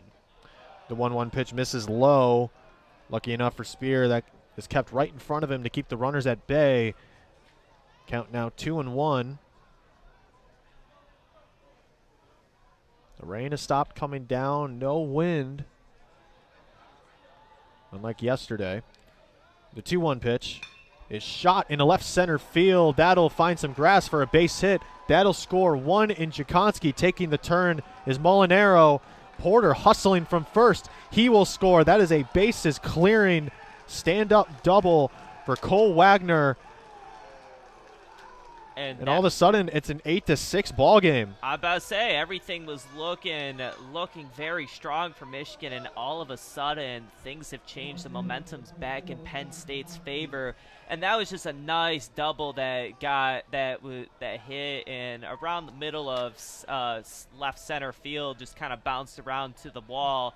And when that happened, I mean, the writing was on the wall that was going to be a bases clearing double there, and that is putting Penn State back in a very favorable position. Jesse Jakonski stands in 0 for 2, struck out in the 4th. That pitch misses low for a ball, 1-0. Cole Wagner stands in at second. Still nobody down. Michigan infield shifting to home plate's left. Mitch Voigt on the other side of the bag yet again. Rogers is set. He will fire. And that is grounded to Caruso, who will check the runner at second. Will fire to first instead. That'll be the first out of the inning. 1 down for Penn State. In this still bottom of the 5th, Penn State has so far scratched across 4. And Caruso there making up for a similar routine fielding opportunity that got away from him, which the clean, got it into his glove, checked the runner at second, and then just fired it into first base for the first out of the inning. With 1 down, Matt Maloney will step in. 1 for 2. Big cut at the first pitch. That'll be a strike, 0-1. Way in front of the breaking ball in the turf. Maloney struck out in the 4th, drove in a run in the 2nd off a single and scored on that as well. He's got a runner in scoring position with Wagner still. The 0-1 pitch is Rogers takes a deep breath. That'll be fired into the Penn State dugout. Maloney quickly down 0-2.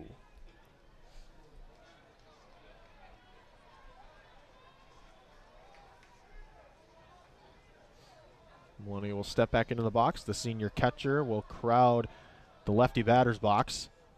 Rogers fires. Big swing and a miss from Matt Maloney. Maloney sat down on strikes. Will Rogers, his first punch out in his bullpen appearance. 2 down now for Michigan, with still that runner at second in scoring position. That is his 18th strikeout on the season, and what a important strikeout for this Michigan team that came into this inning looking really strong, a little bit of struggles with pitching. The first pitch to Cole Marcato, the 9-hole hitter, misses for ball 1, 1-0.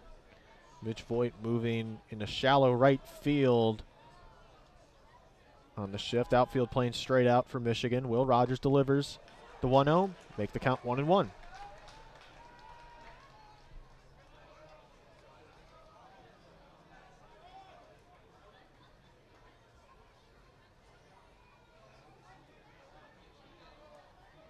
Rogers is set on the rubber. He will deal the 1-1. That is chopped to Ybarra, who will toss it over to Rogers, making the charging play. 5-3 ground out, or 3-1 ground out, I should say. And that will retire the side, but Penn State answers after a 4-run bottom of the 4th. They have themselves a 4-run top of the 5th. We'll move into the bottom half of the 5th inning with Michigan up 8-6, a 2-run deficit now for Penn State. And with Michigan coming up the bat here, I'd like to make note of something right now. They have not struck out this entire game, they've only generated one walk, but again, it has been a very good offensive showing for Michigan. When runners are in scoring position, they are not letting a lot of scoring opportunities go by. They are 5 for 10 with runners in scoring position. And this has been, and yeah, you see Penn State coming back with a nice 4-run inning of their own, and you know what I say to that, Michigan, if you want to, again, I was talking about put your cleat on their neck and don't let up. If they can come out here against the freshman lefty and just rake a couple hits, get a couple runs here, I think they're still in very good position in this baseball game. Certainly are, with a 2-run lead for Michigan. 6, 7, 8 due up. Cole Caruso will lead off the inning. Matthew Van Osterbridge still on the mound for Penn State. No other defensive changes otherwise.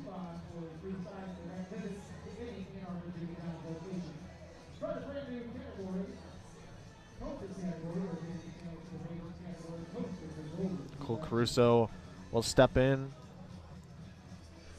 0 for 2, flew out to center in the third. Let's get something started.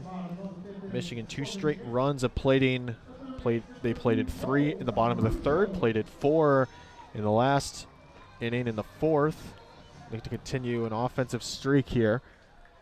As he settles into the righty batter's box with a 0-0 count. Gets to begin work here in the bottom of the fifth. That breaking ball action for Van Ostenbridge is just outside. Count 1-0.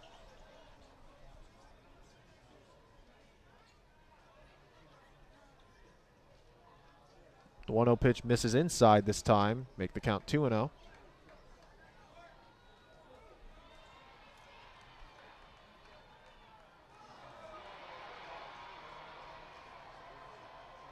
The 2-0 pitch finds the zone, just nabs the outside part of the plate to make it a 2-1 count.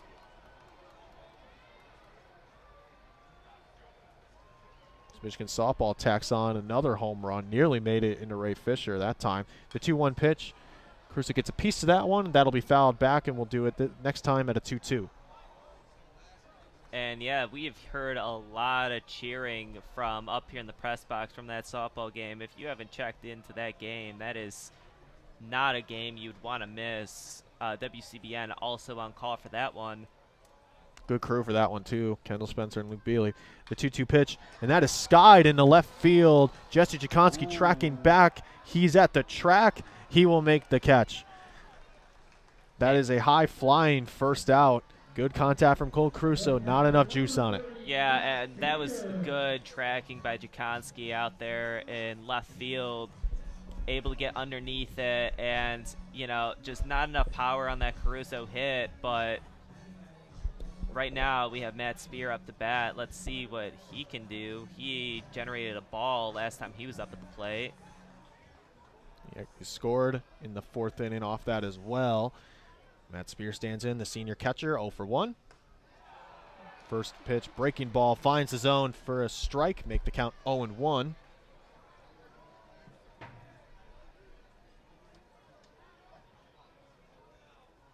The 0-1 pitch misses outside to even it up 1-1.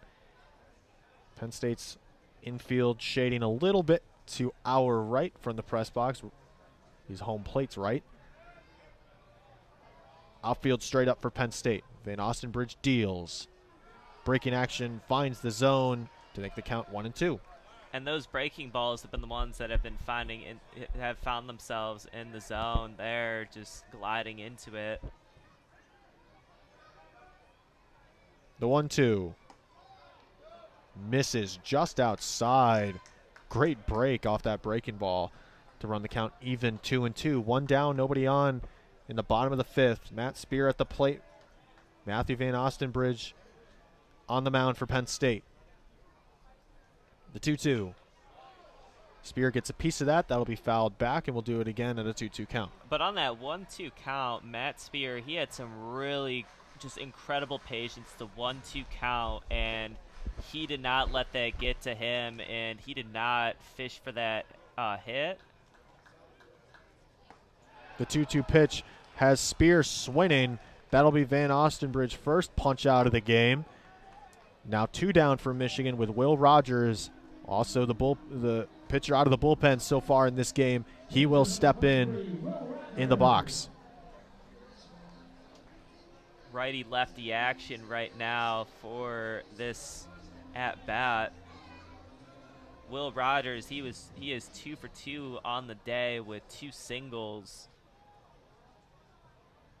Then Ostenbridge deals first pitch, finds his own for a strike. Count now 0-1. 2 down, nobody on. The 8-hole hitter Will Rogers, 2 for 2 on the day, 2 singles, and scored in the 4th. And Ostenbridge will step off the rubber and take a little bit of time to himself. Check the wristband yet again. They will call time. Something a bit array with his pitch comp potentially. Actually, nope. Check the wristband. Count 1-1, 2 down, nobody on in the bottom of the 5th. Will Rogers at the plate. Will Rogers goes swinging at that breaking ball. Could not get to that one down low. Count now 1-2.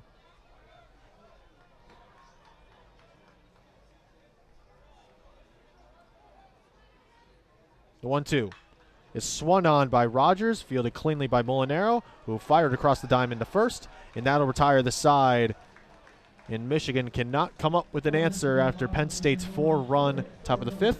We will move now into the 6th. Your score still 8-6. Michigan leads. And Van Ostenbridge, he's not a guy who is a velocity pitcher. His pitches have been highs of the high 70s, lows of the low 70 range, but he has just been those breaking balls that have just been really nice and really been working for him in this inning. And as Michigan comes back onto the field, Ostenbridge, the freshman has come in and has again stopped the bleeding that was happening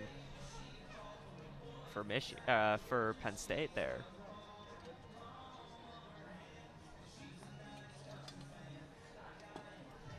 I believe it'll still be Will Rogers. Has not come out of the dugout quite yet to begin things in the 6th inning, and he does finally trot out of the dugout and will take his place on the mound.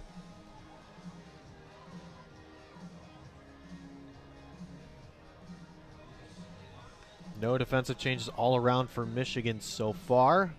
Yesterday's game saw a slew of them around this time of the game, but it was, I believe, the 5th or the 6th where things just got really. It was this top of the 6th actually, where Penn State tacked on 6 runs to make that yesterday's game pretty much unreachable for Michigan. But Will Rogers will have his work cut out for him. 1-2-3 due up for Penn State. This real good top of the order for Penn State up to bat, and it's going to be interesting to see this matchup and see, can Will Rogers really control this Penn State team that has gotten a little bit out of control when it comes to their bats. I mean, they were a team that always just has a scary bats and could out of nowhere generate a lot of runs, but we'll see if they can be held off for a bit. Will Rogers will fire that. Grounded to Casillas at short.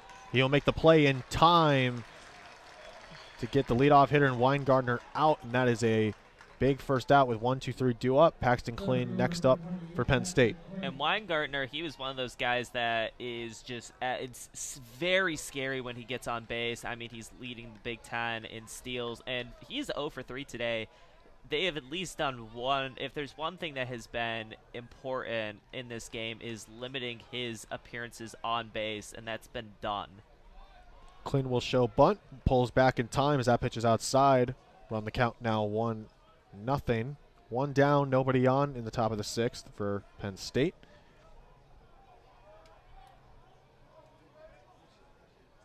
Kling gets back into the righty-hand batter's box, righty-righty matchup. Rogers is set, will fire the 1-0, make the count now 1-1. And And Kling, in his last appearances, he had a sacrifice fly in the second. He hit a single, and he generated a walk in the fifth in that crazy fifth inning for Penn State. 1-1 is shot to Casillas yet again at short, who will make the glove. And that is Ybarra. The throw, a little bit of Ray, pulled Ybarra off the bag, made the catch. Could not apply the force at first, so Kling will stand at first with one down. And the 3-hole hitter and Joe Jakonski due up now for Penn State. Jakonski 1 for 2, scored on a walk in the fifth, singled in the first. Got a good chance here with a runner on. Jakonski does serve as the tying run at the plate. Rogers steps in on the rubber. Gets the sign. Deals. First pitch is inside for a ball. Count 1-0.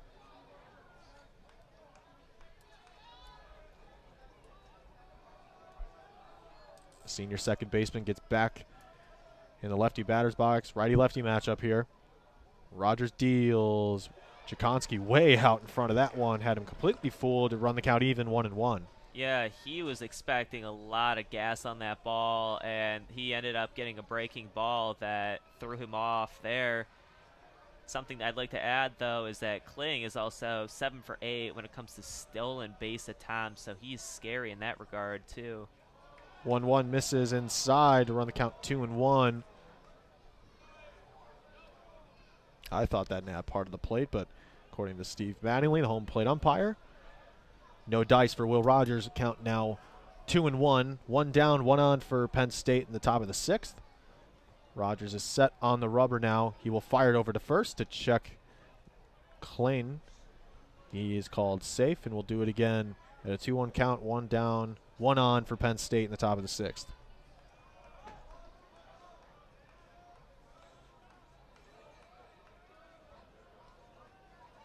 Rogers set and will fire over again. Kling will get back there safely. As the first base coach for Penn State checking in on Kling right now, telling him something.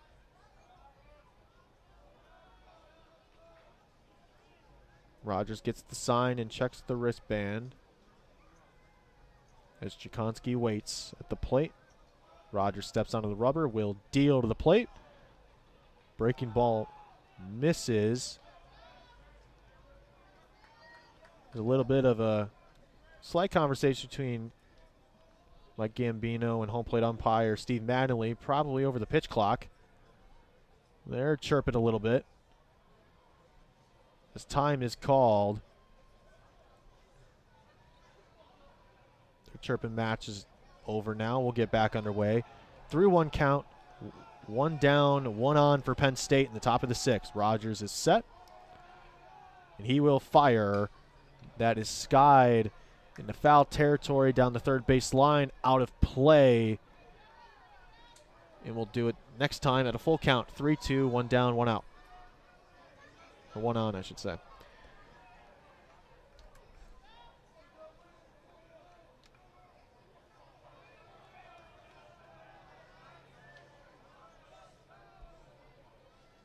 Rogers fires over to Kling at first.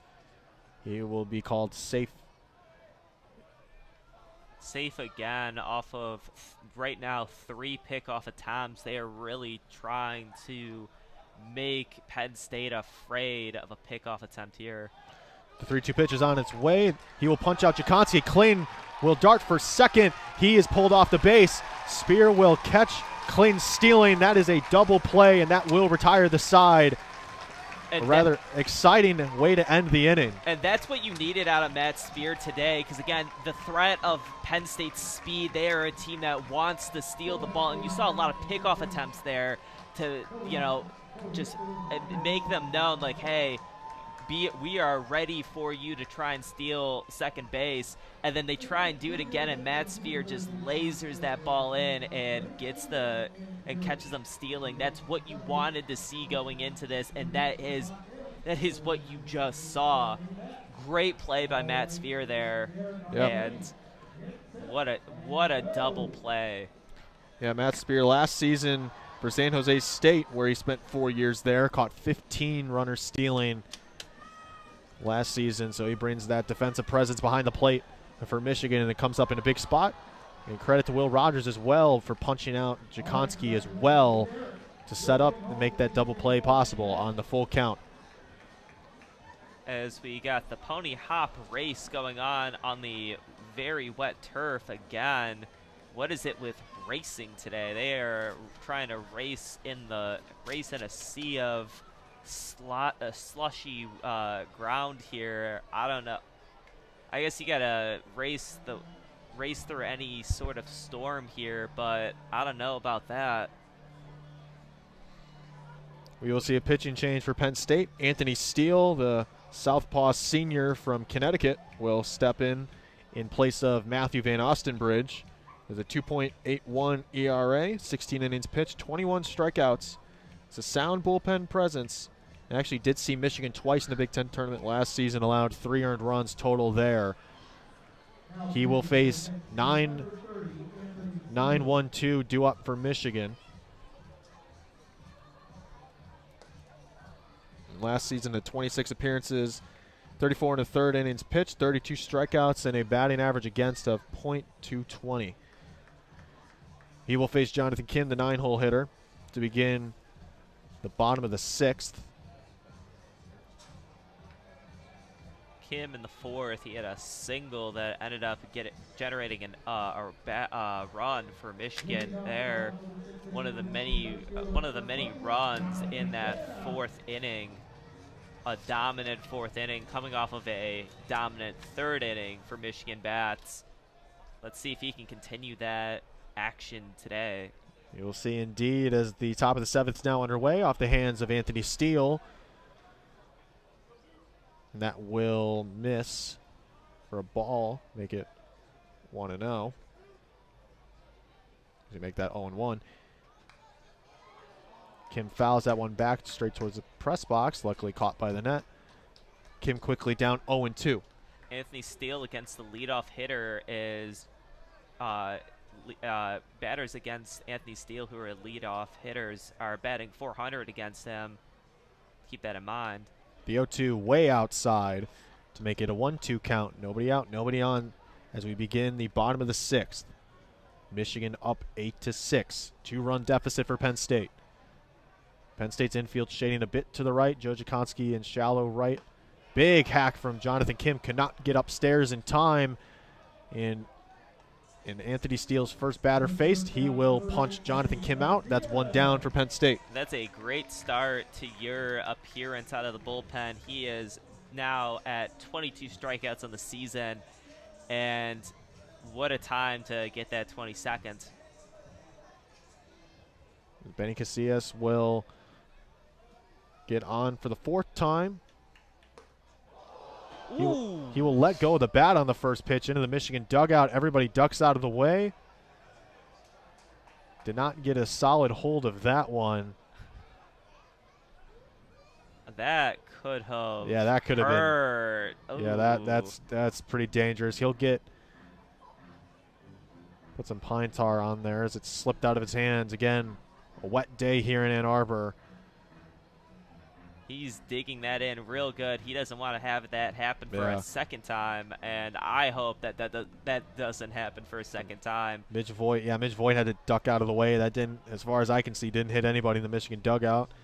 Looks like everyone's okay. We'll get underway on the 0-1. 1 down. Anthony Steele will deliver another big hack from Casillas. He's quickly down 0-2. And he had a double in the first, so clearly that the elements has not affected him up until this point. Let's see if he will recover. The 0-2, another big swing and a miss from Casillas. 2 up, 2 down for Michigan, and Anthony Steele out of the bullpen is looking lights out. He is just absolutely wheeling and dealing right now. He has been on fire coming into the bottom of the 6th, and you know, he's been that lefty arm of his has been incredible, and we'll see if that continues here. Brendan Jeffries will go first pitch hacking into the press box, bounce back into the stands. Count now 0-1.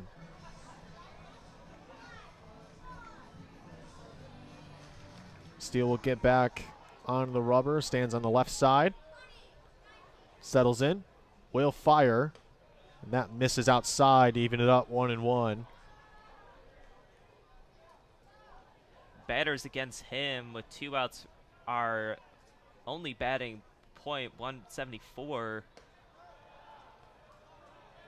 And the 0-1 pitch misses outside, make it 1-1. 2 down, nobody on for Michigan. Actually make the count 2-1, scoreboard a little bit behind. So the 2-1 misses upstairs, make the count 3-1. And Braden Jeffries, he's had a good day today, and when he has hit the ball, he's 2 for 3 today. When he has hit the ball, he's generated an RBI, and right now he's in prime position to end up walking over to first base. 3-1 finds the zone to run the count full, 3-2. So a full count now, 2 down, nobody on, with Mitch Voigt on deck for Michigan in an 8-6 ball game. The full count pitch. Jeffers gets a piece of that one. That'll be fouled over the press box, and we'll do it again, full count.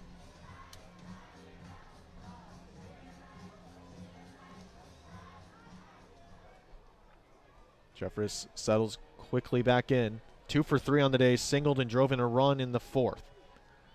Steele will deliver. The 3-2 is rifled right back where it came from into center field. That'll be a 2-out base hit, and Jeffries continues an already great day. Make that 3 singles on the day, 3 for 4. And Jeffries, like we just said, he's had an incredible day today as he rifles that back at Anthony Steele. Anthony Steele, though, if he was a little bit more to the left, I think he could have snagged that and made an incredible play himself to force the end of the inning. But that's a tough play to make, though. Yeah, after that is you release a tough it, play. you got to come up with a catch. Mitch Voigt steps in, and he goes first pitch hacking. That'll find some free real estate in left field in front of Jesse Jakonski for a base hit. So a pair of 2-out hits for Michigan puts 2 on with 2 down. And now the cleanup hitter and Colby Turner will step in 0 for 3 on the day, has the chance to expand this offensive surge with 2 down in the bottom of the 6th, or potentially expand a 2-run lead against Penn State so far in this one. So he will stand in as Jeffries stands on second. Voigt off the single stands in at first. 1 runner in scoring position. Colby Turner steps in. Righty-lefty matchup as Steele will deliver. 0-0. That finds his own for a strike. Make the count 0-1.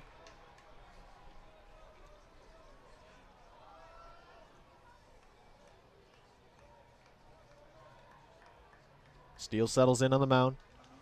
Will deal the 0-1, and that misses inside. Maloney gets a piece of that one just in front of him. Keeps the runners at bay. To even it up 1-1.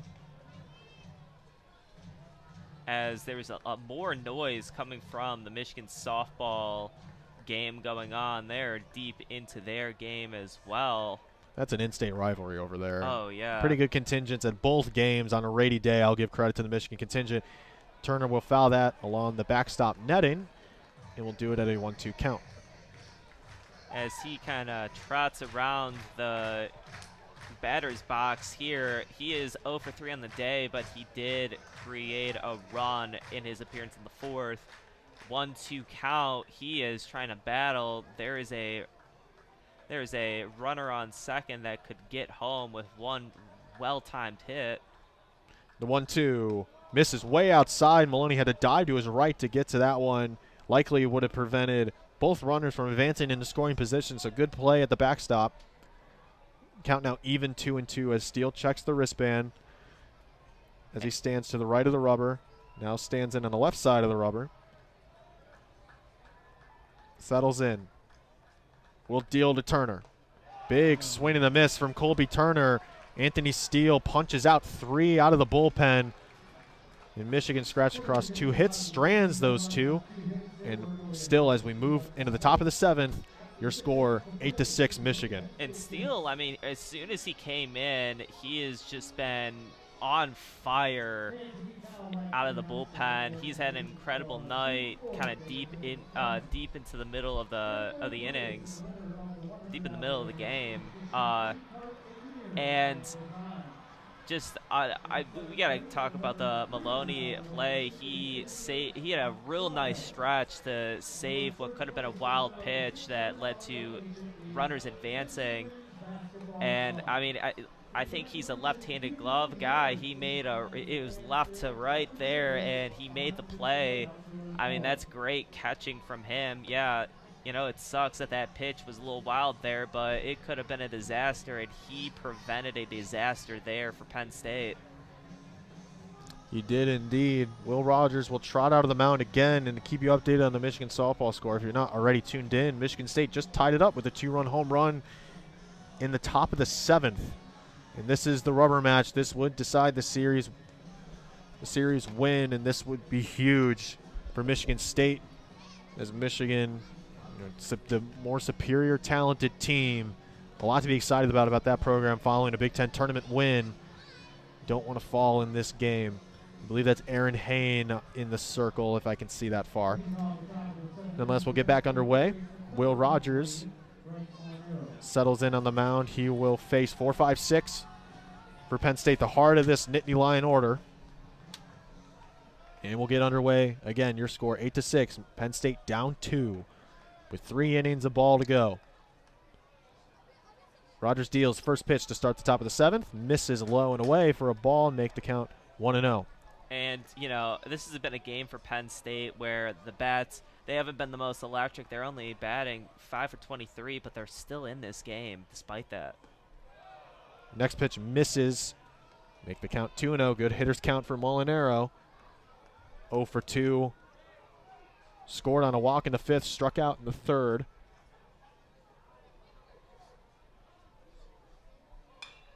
Molinaro gets a piece of that one. That is skied foul down the third base line.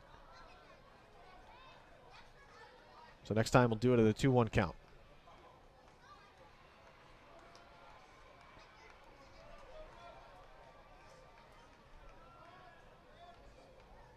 The 2-1 pitch to Molinaro off the hand of Rogers, and that'll be fouled again down the first base line. Watch out in the parking lot. That'll cause a shiner. And we'll do it again on an even count, 2-2. Nobody down, nobody on as we start. Still in the top of the 7th. Molinaro to lead it off for the Nittany Lions. Rogers deals the 2-2. Molinaro gets a piece of that again down the first base line. And we'll do it again, 2-2 count. And this has become a little bit of a battle here. I mean, it started off 2-0 for Will Rogers, 2 balls outside the batter's box. But he's been able to get Molinaro to foul off some of these pitches, and it's now 2-2. 2-2 on the way, and a big swing and a miss from Bryce Molinaro. Will Rogers punches out the leadoff hitter here in the top of the 8th. His 3rd punch out in his bullpen appearance.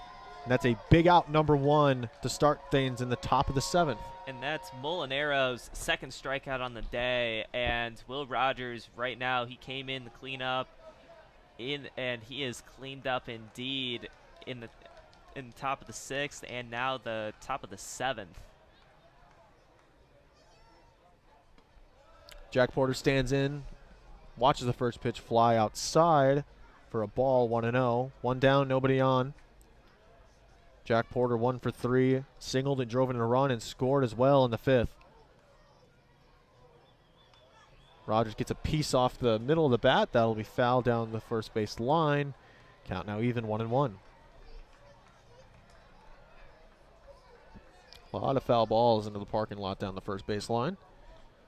Be lucky if you go back to your car and not find a dent, the way this game has been going. The 1-1 pitch misses low for a ball and make the count 2-1.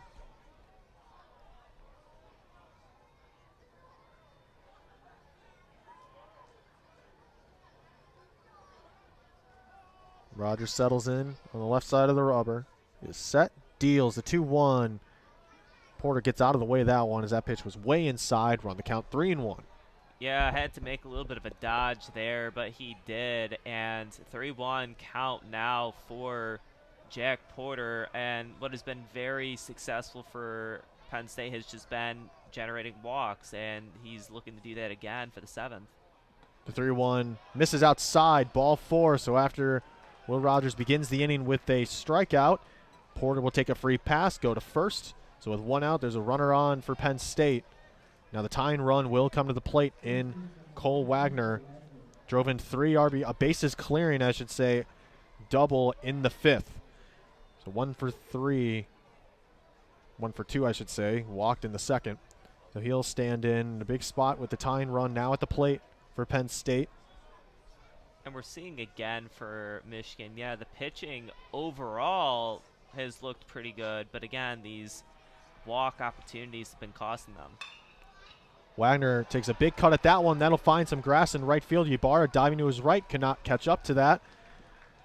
Porter will take the turn for third. Now runners at the corners with 1 down for Penn State. Now the go-ahead run at the plate in Jesse Jakonski. Yeah, and that ball gets just a little out of the way for Ybarra to make a play on that. And now, again, Penn State's only down 2, and you have an opportunity to make this 7-8 at the least. And, you know, Penn State's looking really good right now, even though we're getting to the bottom of the lineup. There's an opportunity here to pull this game. The 0-0 misses upstairs to make it a 1-0 count. Porter at third, Wagner at first. Jesse Jakonski, the left fielder, digs in to the box against Will Rogers. Michigan in the shift. Voigt on the other side of the second base bag. Rogers deals the 1-0. That'll miss, make the count 2-0. And Jakonski, he has 7 home runs on the season, 27 RBIs, an OPS of 923, and he has some power, and you got to be careful of that as we get another pitching mound visit here for Michigan with Will Rogers up there. And again, this is gonna be a game that is going to go. It looks like we're going to see another game where Michigan goes deep into the bullpen.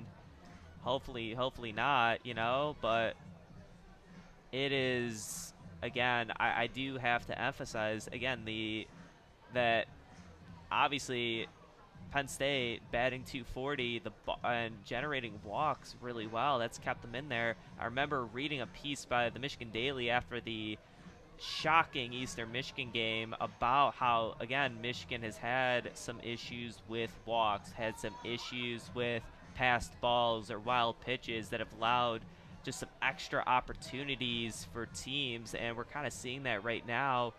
You just got to hope that this isn't a repeat of that Eastern Michigan game. It was a brutal loss for this Michigan team, and especially with the opportunity to tie it up. 2-0 pitch. That is skied in the left center field. Making the play under that one is Colby Turner. As Porter will make the charge for home, and he will successfully. Now all of a sudden is a one-run game. Your score now 8-7. Michigan lead.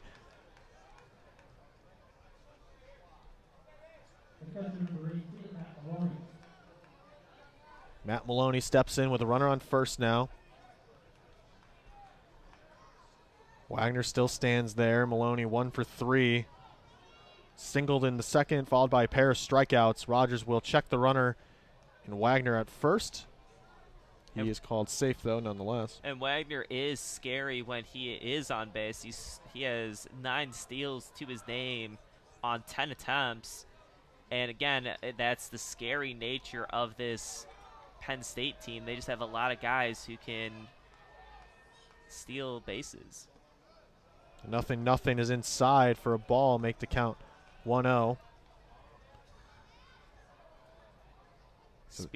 Spear, though, had an incredible play to catch a runner stealing earlier in the game, though. If there's anyone you want right now. Rogers will deal, and that is shot into center field. Shading under that one will be Jeffries to retire the side. So hustle plays from the outfield will stop the bleeding, but it is still a 1-run deficit all of a sudden. Your score 8-7 as we move in the bottom of the 7th. And oh, go ahead. Oh, well, and again, this has been a game where it was starting to look, when you were getting into the middle innings, it was looking like Michigan was going to kind of run away with this, but shortly after, we're getting a very close game once again for Michigan. Two pretty close games this week. Again, referring to that Eastern Michigan game and this game today. However, this Michigan bats, you got to at least give them credit. 8 runs on the day, 11 hits. They have been raking. And if there's any bats right now that I trust to maybe, they've gone 2 scoreless innings. I trust them, though, to come out of here, generate at least one. You got to generate at least 1 run in general, but I trust these batters to at least do that. Michigan due up 5, 6, 7. Ybarra, Caruso, and Spear. Ybarra's had himself a really good game. 1 for 3 off a 2-run shot into right field. No doubt about that one in the 3rd inning. So he will look to start something with that. Anthony Steele will take the mound again for the Nittany Lions. Have himself a phenomenal start out of the bullpen. 5 batters faced, but 3 punch-outs.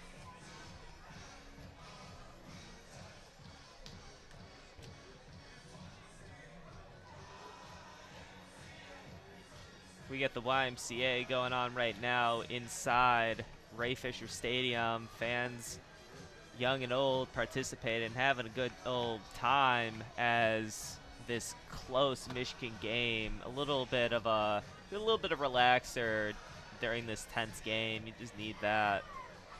Well, it seems like Michigan Athletics has had no shortage of being in nail-biting tight games. My heart's gotten used to it already with how many basketball games I've called for the station.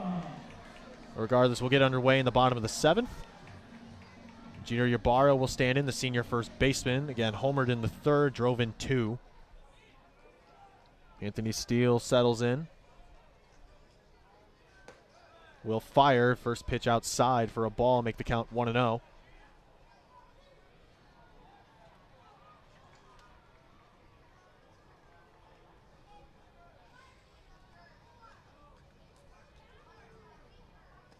Next pitch way outside again to run the count 2-0. Maloney could not get a glove on that one.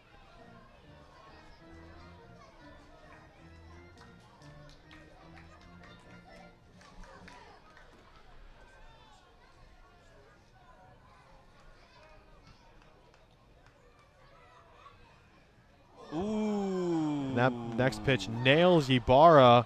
He will take a free pass. Looks like it got him a little bit on the shoulder there, but enough contact that you got to say, well, he has to walk over to first. That was a hit by pitch. And after 2 balls, a hit by pitch, right now Anthony Steele off of 2 incredible innings, struggling in his 3rd inning in his appearance. Let's see if he can dial back that control issue he's had at that last at-bat. Cole Caruso will step in 0 for 3, 2 flyouts in his last 2 at-bats. First pitch misses for a ball, 1-0. Ybarra will stand at first after the hit by pitch on the shoulder.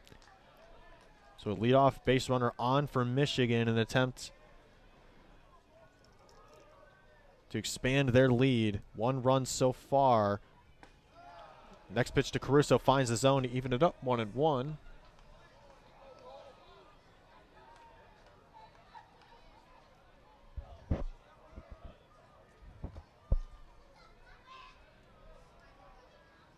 Cole Caruso will show bunt on a 1-1 count. Will pull back. That pitch is upstairs to make the count 2-1. Favorable count for Caruso here, 2-1. With a runner on base at first. He is 0 for 3 at his plate appearances. He is showing bunt again. The 2-1 on its way. He will put something down. Charging will be Steele. We'll toss it over to Wagner at first for the first out of the inning. But regardless, Ybarra will advance 90 feet into scoring position. He'll stand on second with 1 down. Matt Spear will stand in an attempt to drive Ybarra in from second. And if they can bring Ybarra in from second, it's going up 7-9 in this close game.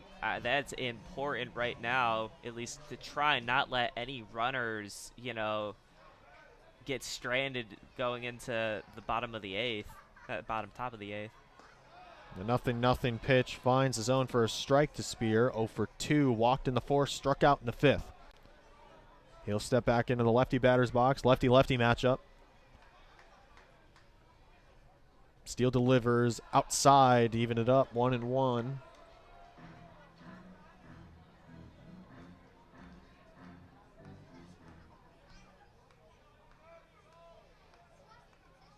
One count, one down, one on for Michigan. Big hack from Spear. Way off on that breaking action off the hand of Steele. Count now 1-2.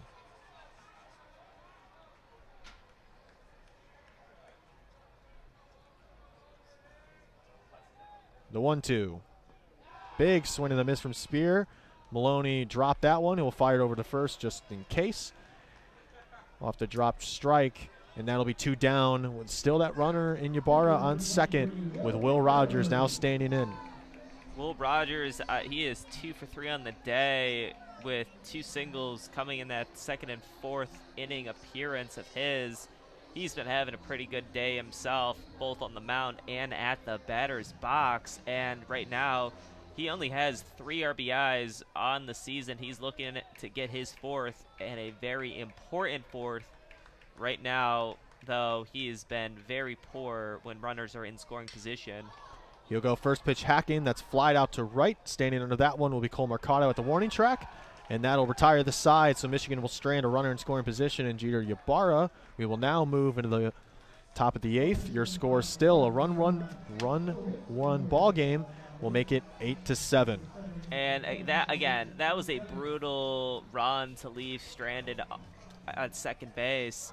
You hate to see it, but now when we're getting to the 8th, top of the 8th, top of the 9th, what Michigan's going to have to do to win this game, it's going to have to come down, can the pitching of Michigan just lock in? They've had some issues with control all day across all pitchers, and in order for them to win, they're going to have to control those walks. They're going to have to get a little bit more control on their pitches, and they're just going to have to force Penn State to hit the ball. When they've had to hit the ball, they are 2 for 26 on the day. And you can live, and if you can just limit those walks, I think Michigan could come out of this with a win, and then we will see you tomorrow. I will not be on broadcast for that, but I will. I'm stuck with this all weekend. But yeah, you've been a blast so far. You've had a battle, though. You've had a battle this whole weekend. Yeah, well, kind of used to it now with Michigan athletics this season. But regardless, I don't know if I've called a basketball game that wasn't a tight one this season. I don't think so. Yeah, I know that feeling. Oh, Illinois. Illinois was a blowout for Illinois. Illinois crushed us that game. Well, no, the A&M was kind of a crush out at the end, and UC San Diego was tight. Purdue was a blowout. Yeah, I'm used to it. My heart's used to it. I don't need to see a cardiologist like some other Michigan fans do. Yeah, I mean at this point, I'm used to it too. I mean, I've had 2 pretty tight games called when it came to Michigan women's basketball. Same thing for Michigan men's basketball, but also some incredible plays. I remember sitting there and watching Trey Donaldson just lob it from half court to Vlad Golden. Oh, I remember that. And that was just an absolutely awesome play to see. Cool. That was a nice play. Nice play in this great Michigan season, the first season of a lot of people at Michigan. We'll get underway. Cole Mercado will lead it off, the 9-hole hitter. We'll start things for Penn State. We'll foul off the first pitch, count 0-1. And again, we said it earlier, what a pickup for Michigan basketball. 8 wins last season, got to call Michigan basketball, and what a step up from this year to last year. Mercado will go swinging again down the third base line, foul. He's quickly down 0-2. Nobody down, nobody on as we get in the top of the 8th. And Mercado, when he's leadoff hitter, he's batting .469. He is down in an 0-2 hole right now. But this is great for Will Rogers as he can put him away. The 0-2 pitch. Breaking ball misses just outside to run the count 1-2. Nice little, looked like a little bit of a curveball there, 69 miles per hour, just could not hit the inside of the zone. The 1-2. Mercado cannot catch up to that one, gets a piece of it off the handle. We'll do it again at the 1-2 count. Nobody down, nobody on. Now, what are we going to see here from Will Rogers in this pitch count? He went fast on that last pitch. Let's see if he goes fast again. 1-2. Breaking ball misses low to even it up 2-2. But again, does Will Rogers here go for another breaking ball? Does he try it, or does he go here, speed him up here? Mercado here. Mercado gets a piece of that one. That is popped up into left field. Colby Turner will make the play in left center, and that'll be the first out of the inning. And he did end up speeding him up there with that low 90s fastball. Mercado made some contact down there. It just wasn't able to fall in time, leading to a fly out for him. He is 0 for 3 on the day. Ryan Weingartner steps in. 2 ground outs in his last 2 at-bats. Rogers will begin the at-bat. Low in the turf for a ball. Run the count 1-0. Michigan softball now into extra innings. Again, a tight battle over there as well. Next pitch by Rogers. Way outside. Count 2-0. And Weingartner generated a walk in the second. Didn't really do much with that, but he is a guy who is not afraid to be patient. The 2-0. Weingartner gets a piece of that one. Grounded to Casillas at shortstop.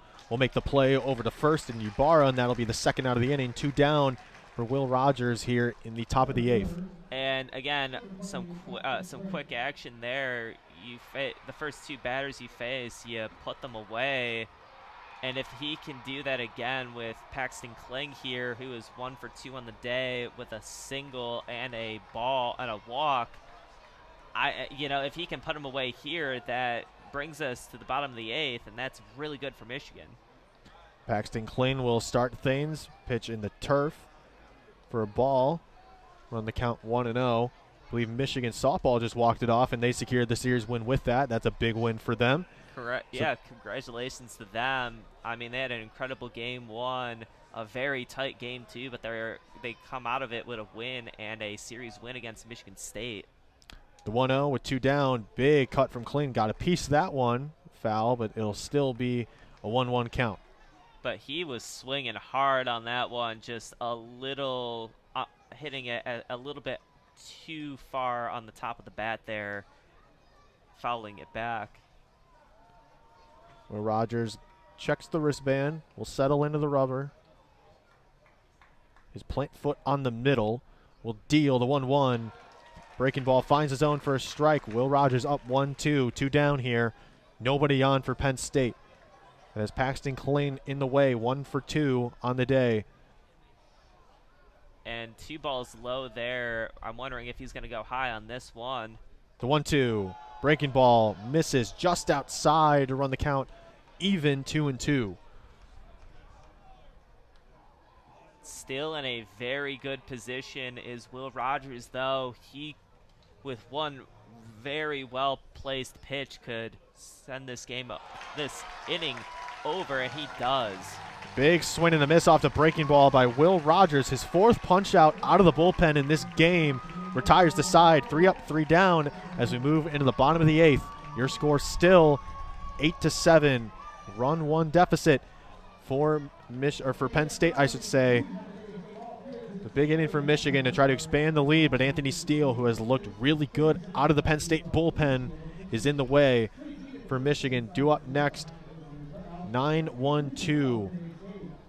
And Will Rogers was asked to kind of clean up and play some hero ball, and he has, in his plate appearances, played that hero ball, as it looks like Owen Crane is now on the scoreboard right now. Yeah, I saw that. I saw that earlier. I know he's pretty proud about that one. Oh, I bet he is. He was on the video board for softball, I heard, too, so he's a pretty popular guy among the athletics department. They are loving his face right now. I mean, he is a PA announcer for. I feel like I have at least one sport that I know that, like, how do I want to say this? At least one of my coverages of like any sport I've done, I've always had at least an Owen Crane appearance. Wow. He is always doing the PA announcing here for the University of Michigan. Today, he is not on PA, but he is a prevalent figure in Michigan athletics. Certainly, indeed. To begin things, there's going to be a pinch hitter in replacement of Jonathan Kim. Joe Longo will start things in the bottom of the 8th. Saw an at-bat yesterday and was actually really big for Michigan off the bench. Pinch hit for Matt Spear. Drove in 3 runs yesterday off his pinch hit single, I believe, and was huge off the bench and is looking to start something here in a run-1 ball game. It'll be a tight one, folks. Stay tuned. Thank you for tuning in to WCBN Sports. As we get underway, he goes first pitch, hack in. That is down the first base line, trickling out of play into the Penn State bullpen foul.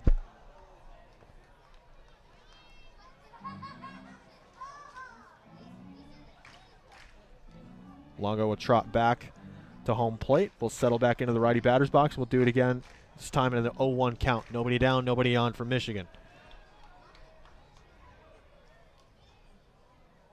The 0-1 just nabs the inside part of the plate to even it up, or to make that an 0-2 count. That was a very tight window. He was trying to put that ball in, and he got it. Joe Longo had to move his hands a little bit. The 1-1 downstairs to run the count 2-1. Benny Casillas, the lineup card will flip over following Longo's at bat.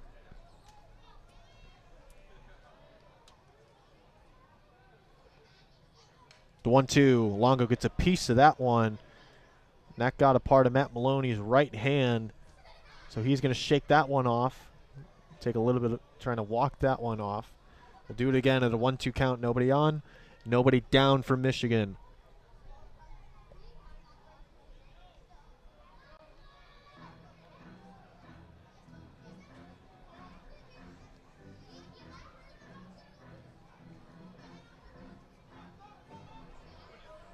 Maloney will crouch back down behind home plate.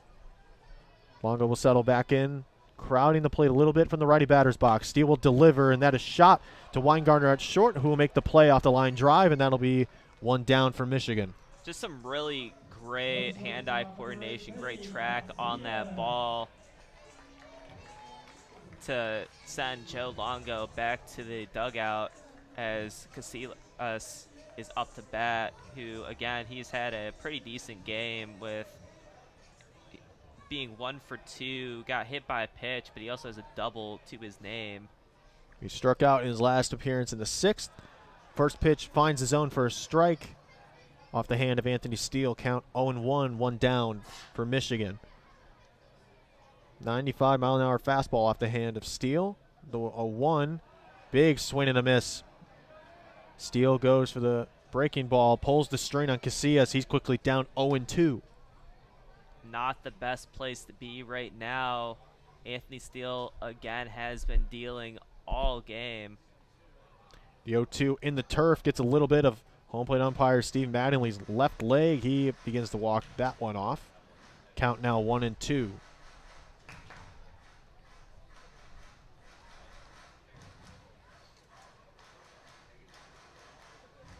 Penn State infield and outfield playing straight up. 1-2 count, 1 down, nobody on in the bottom of the 8th. 8-7 your score, Michigan up. Casillas settles in the righty batter's box. The 1-2 way outside, make the count 2-2.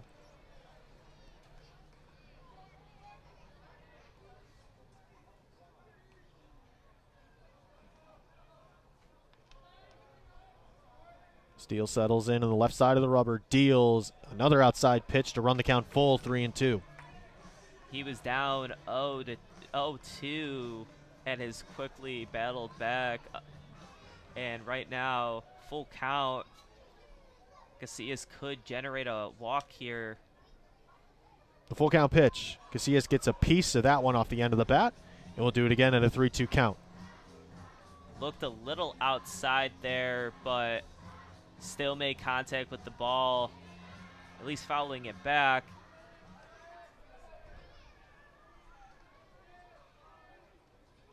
Steele settles in. We'll deal the full count pitch again, and that is shot into center field.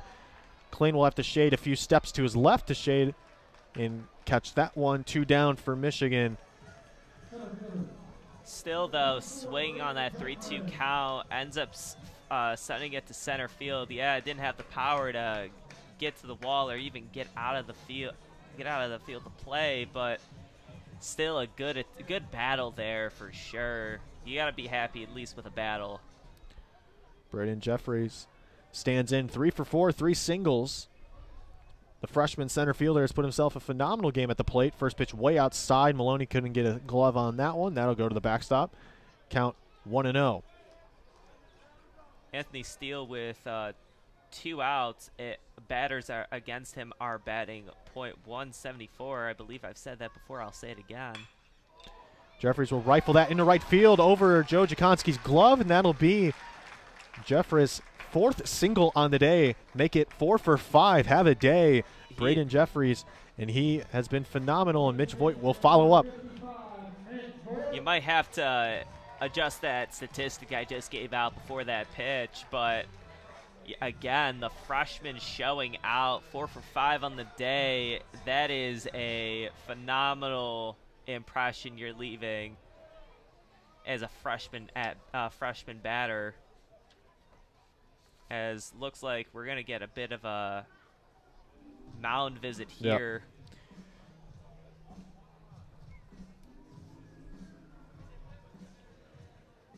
Bottom of the 8th, Michigan with 12 hits on the day compared to Penn State's 6. Yeah, Braden Jeffries this season, before this game, had 4 hits on the season. He has matched his season total today. Make that 8 hits on the season, 4 singles. I mean, have yourself a day. The freshman from Valencia, California, his brother played for Michigan in 2023, and he has come in a big spot. Starting center fielder today, was off yesterday, and has had a phenomenal game today, 4 for 5. And I mean, again, like, if you want to leave a great impression coming into the lineup today, playing in center field pretty well, and obviously his bat has been on fire. The new count pitch finds the zone for a strike. 0-1, 2 down, 1 on for Michigan in the bottom of the 8th. Jeffries on first, takes his lead. Steele settles back into the rubber. We'll look over to the runner. We'll deal to Voigt. Big swing and a miss from Mitch Voigt. Voigt quickly down 0-2.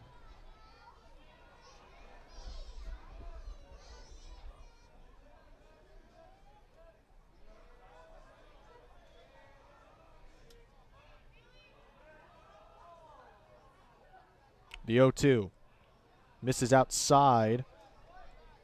They're on the count 1-2. Mitch Voigt also has had a really good day, 3 for 4, as up the average. That was once 398 to begin the game, now 412, with a double that drove in a run. Has driven in 2 runs, actually, 2 singles on the day as well. As Jeffries will dart for second. That doesn't matter as Mitch Voigt is struck out swinging. That's Steele's 5th strikeout on the day out of the bullpen. He will keep things at 8-7. Michigan will strand 1 as we move now into the top of the 9th. Yeah, and Jeffries, he hadn't had a steal to his name on this season. Tried to get it there, but it wasn't meant to be, clearly. However, Michigan has an opportunity to put this game away in the top of the 9th with some good pitching. Yeah, Penn State's only down a run. They could easily come back from this and make this game go on just a little bit longer. But I think the pitching for Michigan has been really incredible since after the 5th inning. And we'll see if they can continue that streak of great pitching. I mean, you got 3, 4, and 5 in in the batting order coming up. Tough ask for any pitcher, but Will Rogers has kind of put this team, this pitching squad on his back since coming in, only allowing a run, but in his relief effort, he has been near perfect. Certainly indeed, and this has been a long-winded bullpen outing for Will Rogers, kind of the long inning reliever out of the bullpen that Tracy Smith has depended on for the last couple of seasons. He has gone through 4 innings pitched, has only surrendered 2, allowed 1 earned, 4 strikeouts, only surrendered 1 walk through 53 pitches. In this save opportunity, this would be a 5-inning save opportunity, but he does have a lot of work cut out for him. 3-4-5 due up for Penn State. Joe Jakonski will lead things off. 1 for 3 on the day, struck out in the 6th, walked in the 5th, singled in the 1st.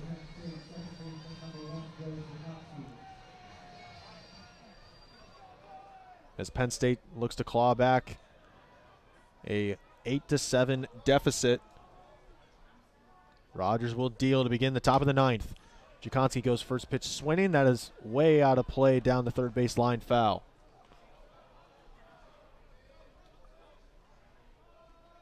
Jakonski gets quickly back into the box. There's a defensive change for Michigan as well. Greg Pace Jr. out in right. His first cuts in the series. Defensive replacement, Jakonski goes swinging, popped up in the left field. Kobe Turner will shade to his right, and that'll be the first out of the inning. Hat falls off again, but big first out for Michigan there. And a needed out, as we could end up seeing this game be over. A really tight game so far. I'm not trying to jinx anything. I am gonna knock on the desk that we are at right now. Knock on the counter. Bryce Molinaro will step in 0 for 3 today. Struck out in the 7th. Rogers will deal. First pitch just outside to make the count 1-0. Michigan infield shading to the left again. Voigt on the other side of the second base bag.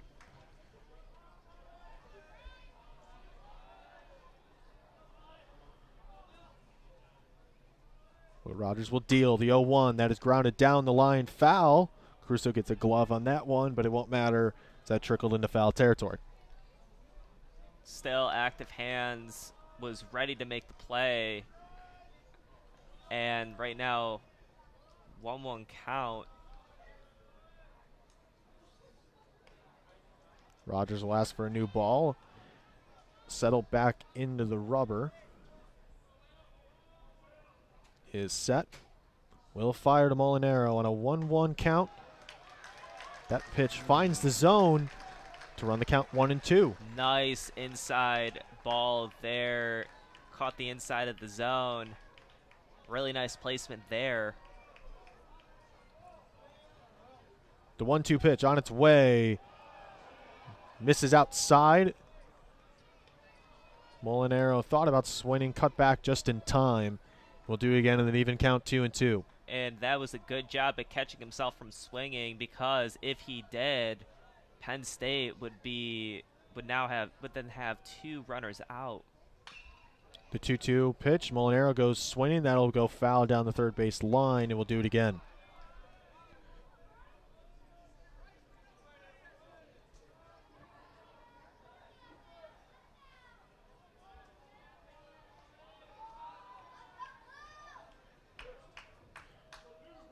Will Rogers will step back onto the rubber. The 2-2 pitch with 1 down on its way in the turf to run the count full, 3-2.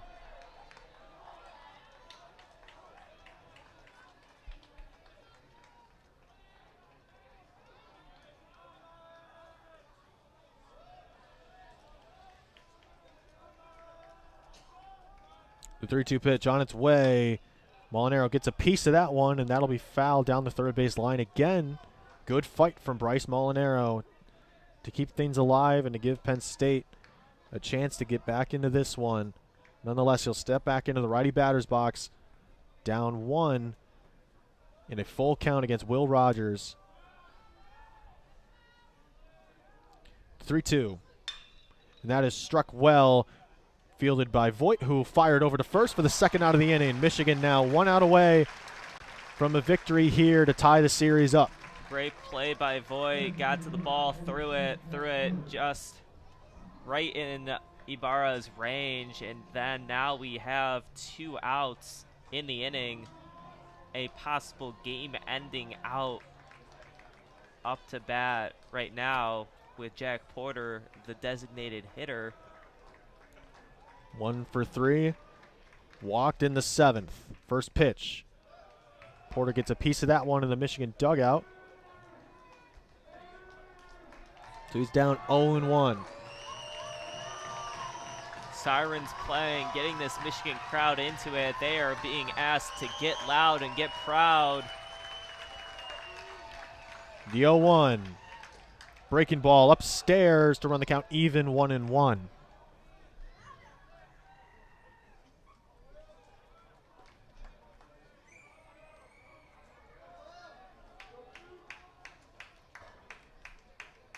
The 1-1.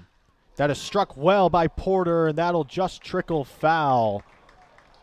Count now 1-2, and Penn State down to their final strike. Had a lot of zip on that ball, though. Got a little scary before it just curved outside the foul line into the bullpen of Michigan. Michigan fans on their feet. Will Rogers will check the wristband, settles in on the rubber. On the 1-2 count, will deal. Big swing and a miss from Jack Porter. Will Rogers hype, and that'll do it. Michigan will come away with a nail-biting win as Michigan comes away with an 8-7 win to tie the series up, and it's all to play for with the series win tomorrow afternoon at 1 o'clock. And how about Will Rogers out of the bullpen through 5 innings and has the save. What a cleanup job from him. He came in, things looked a little dire, and he only let up 1 run, but outside of that was near perfect in his relief attempt there. And what a game from him. And what a game, though, from this Michigan, from these Michigan bats. I mean, that last game against Penn State, they were a little cold up until when the game was very much out of reach, barring a miracle, and they came out that 3rd and 4th inning with an incredible 3-run, 4-run inning, and what a game from them. Will Rogers actually tagged with the win, make that record 1-2. Mason Horwat tagged with the loss for Penn State. And how about Braden Jeffries as well? 4 for 5 with 4 singles, matches his season total on hits, doubles it today. And it's, again, all to play for tomorrow for the series win. And that'll be on WCBN Sports. I will be on the call. Andrew, unfortunately, will not be here. Any final thoughts, Andrew, before we end this? I think, again, what was asked really was, pitching to show up and defense to show up. But I do have to say, Will Spear, that pickoff in the middle of the game, that was, I just wanted to see that at least once, and I'm glad that I did. That was a key thing that I wanted to point out, was that Penn State didn't really have any opportunities to either steal or at least force that threat of a steal, and Michigan did a really good job there. And that's, I guess, that's what I want to close on, is some Will Spear praise there behind home plate.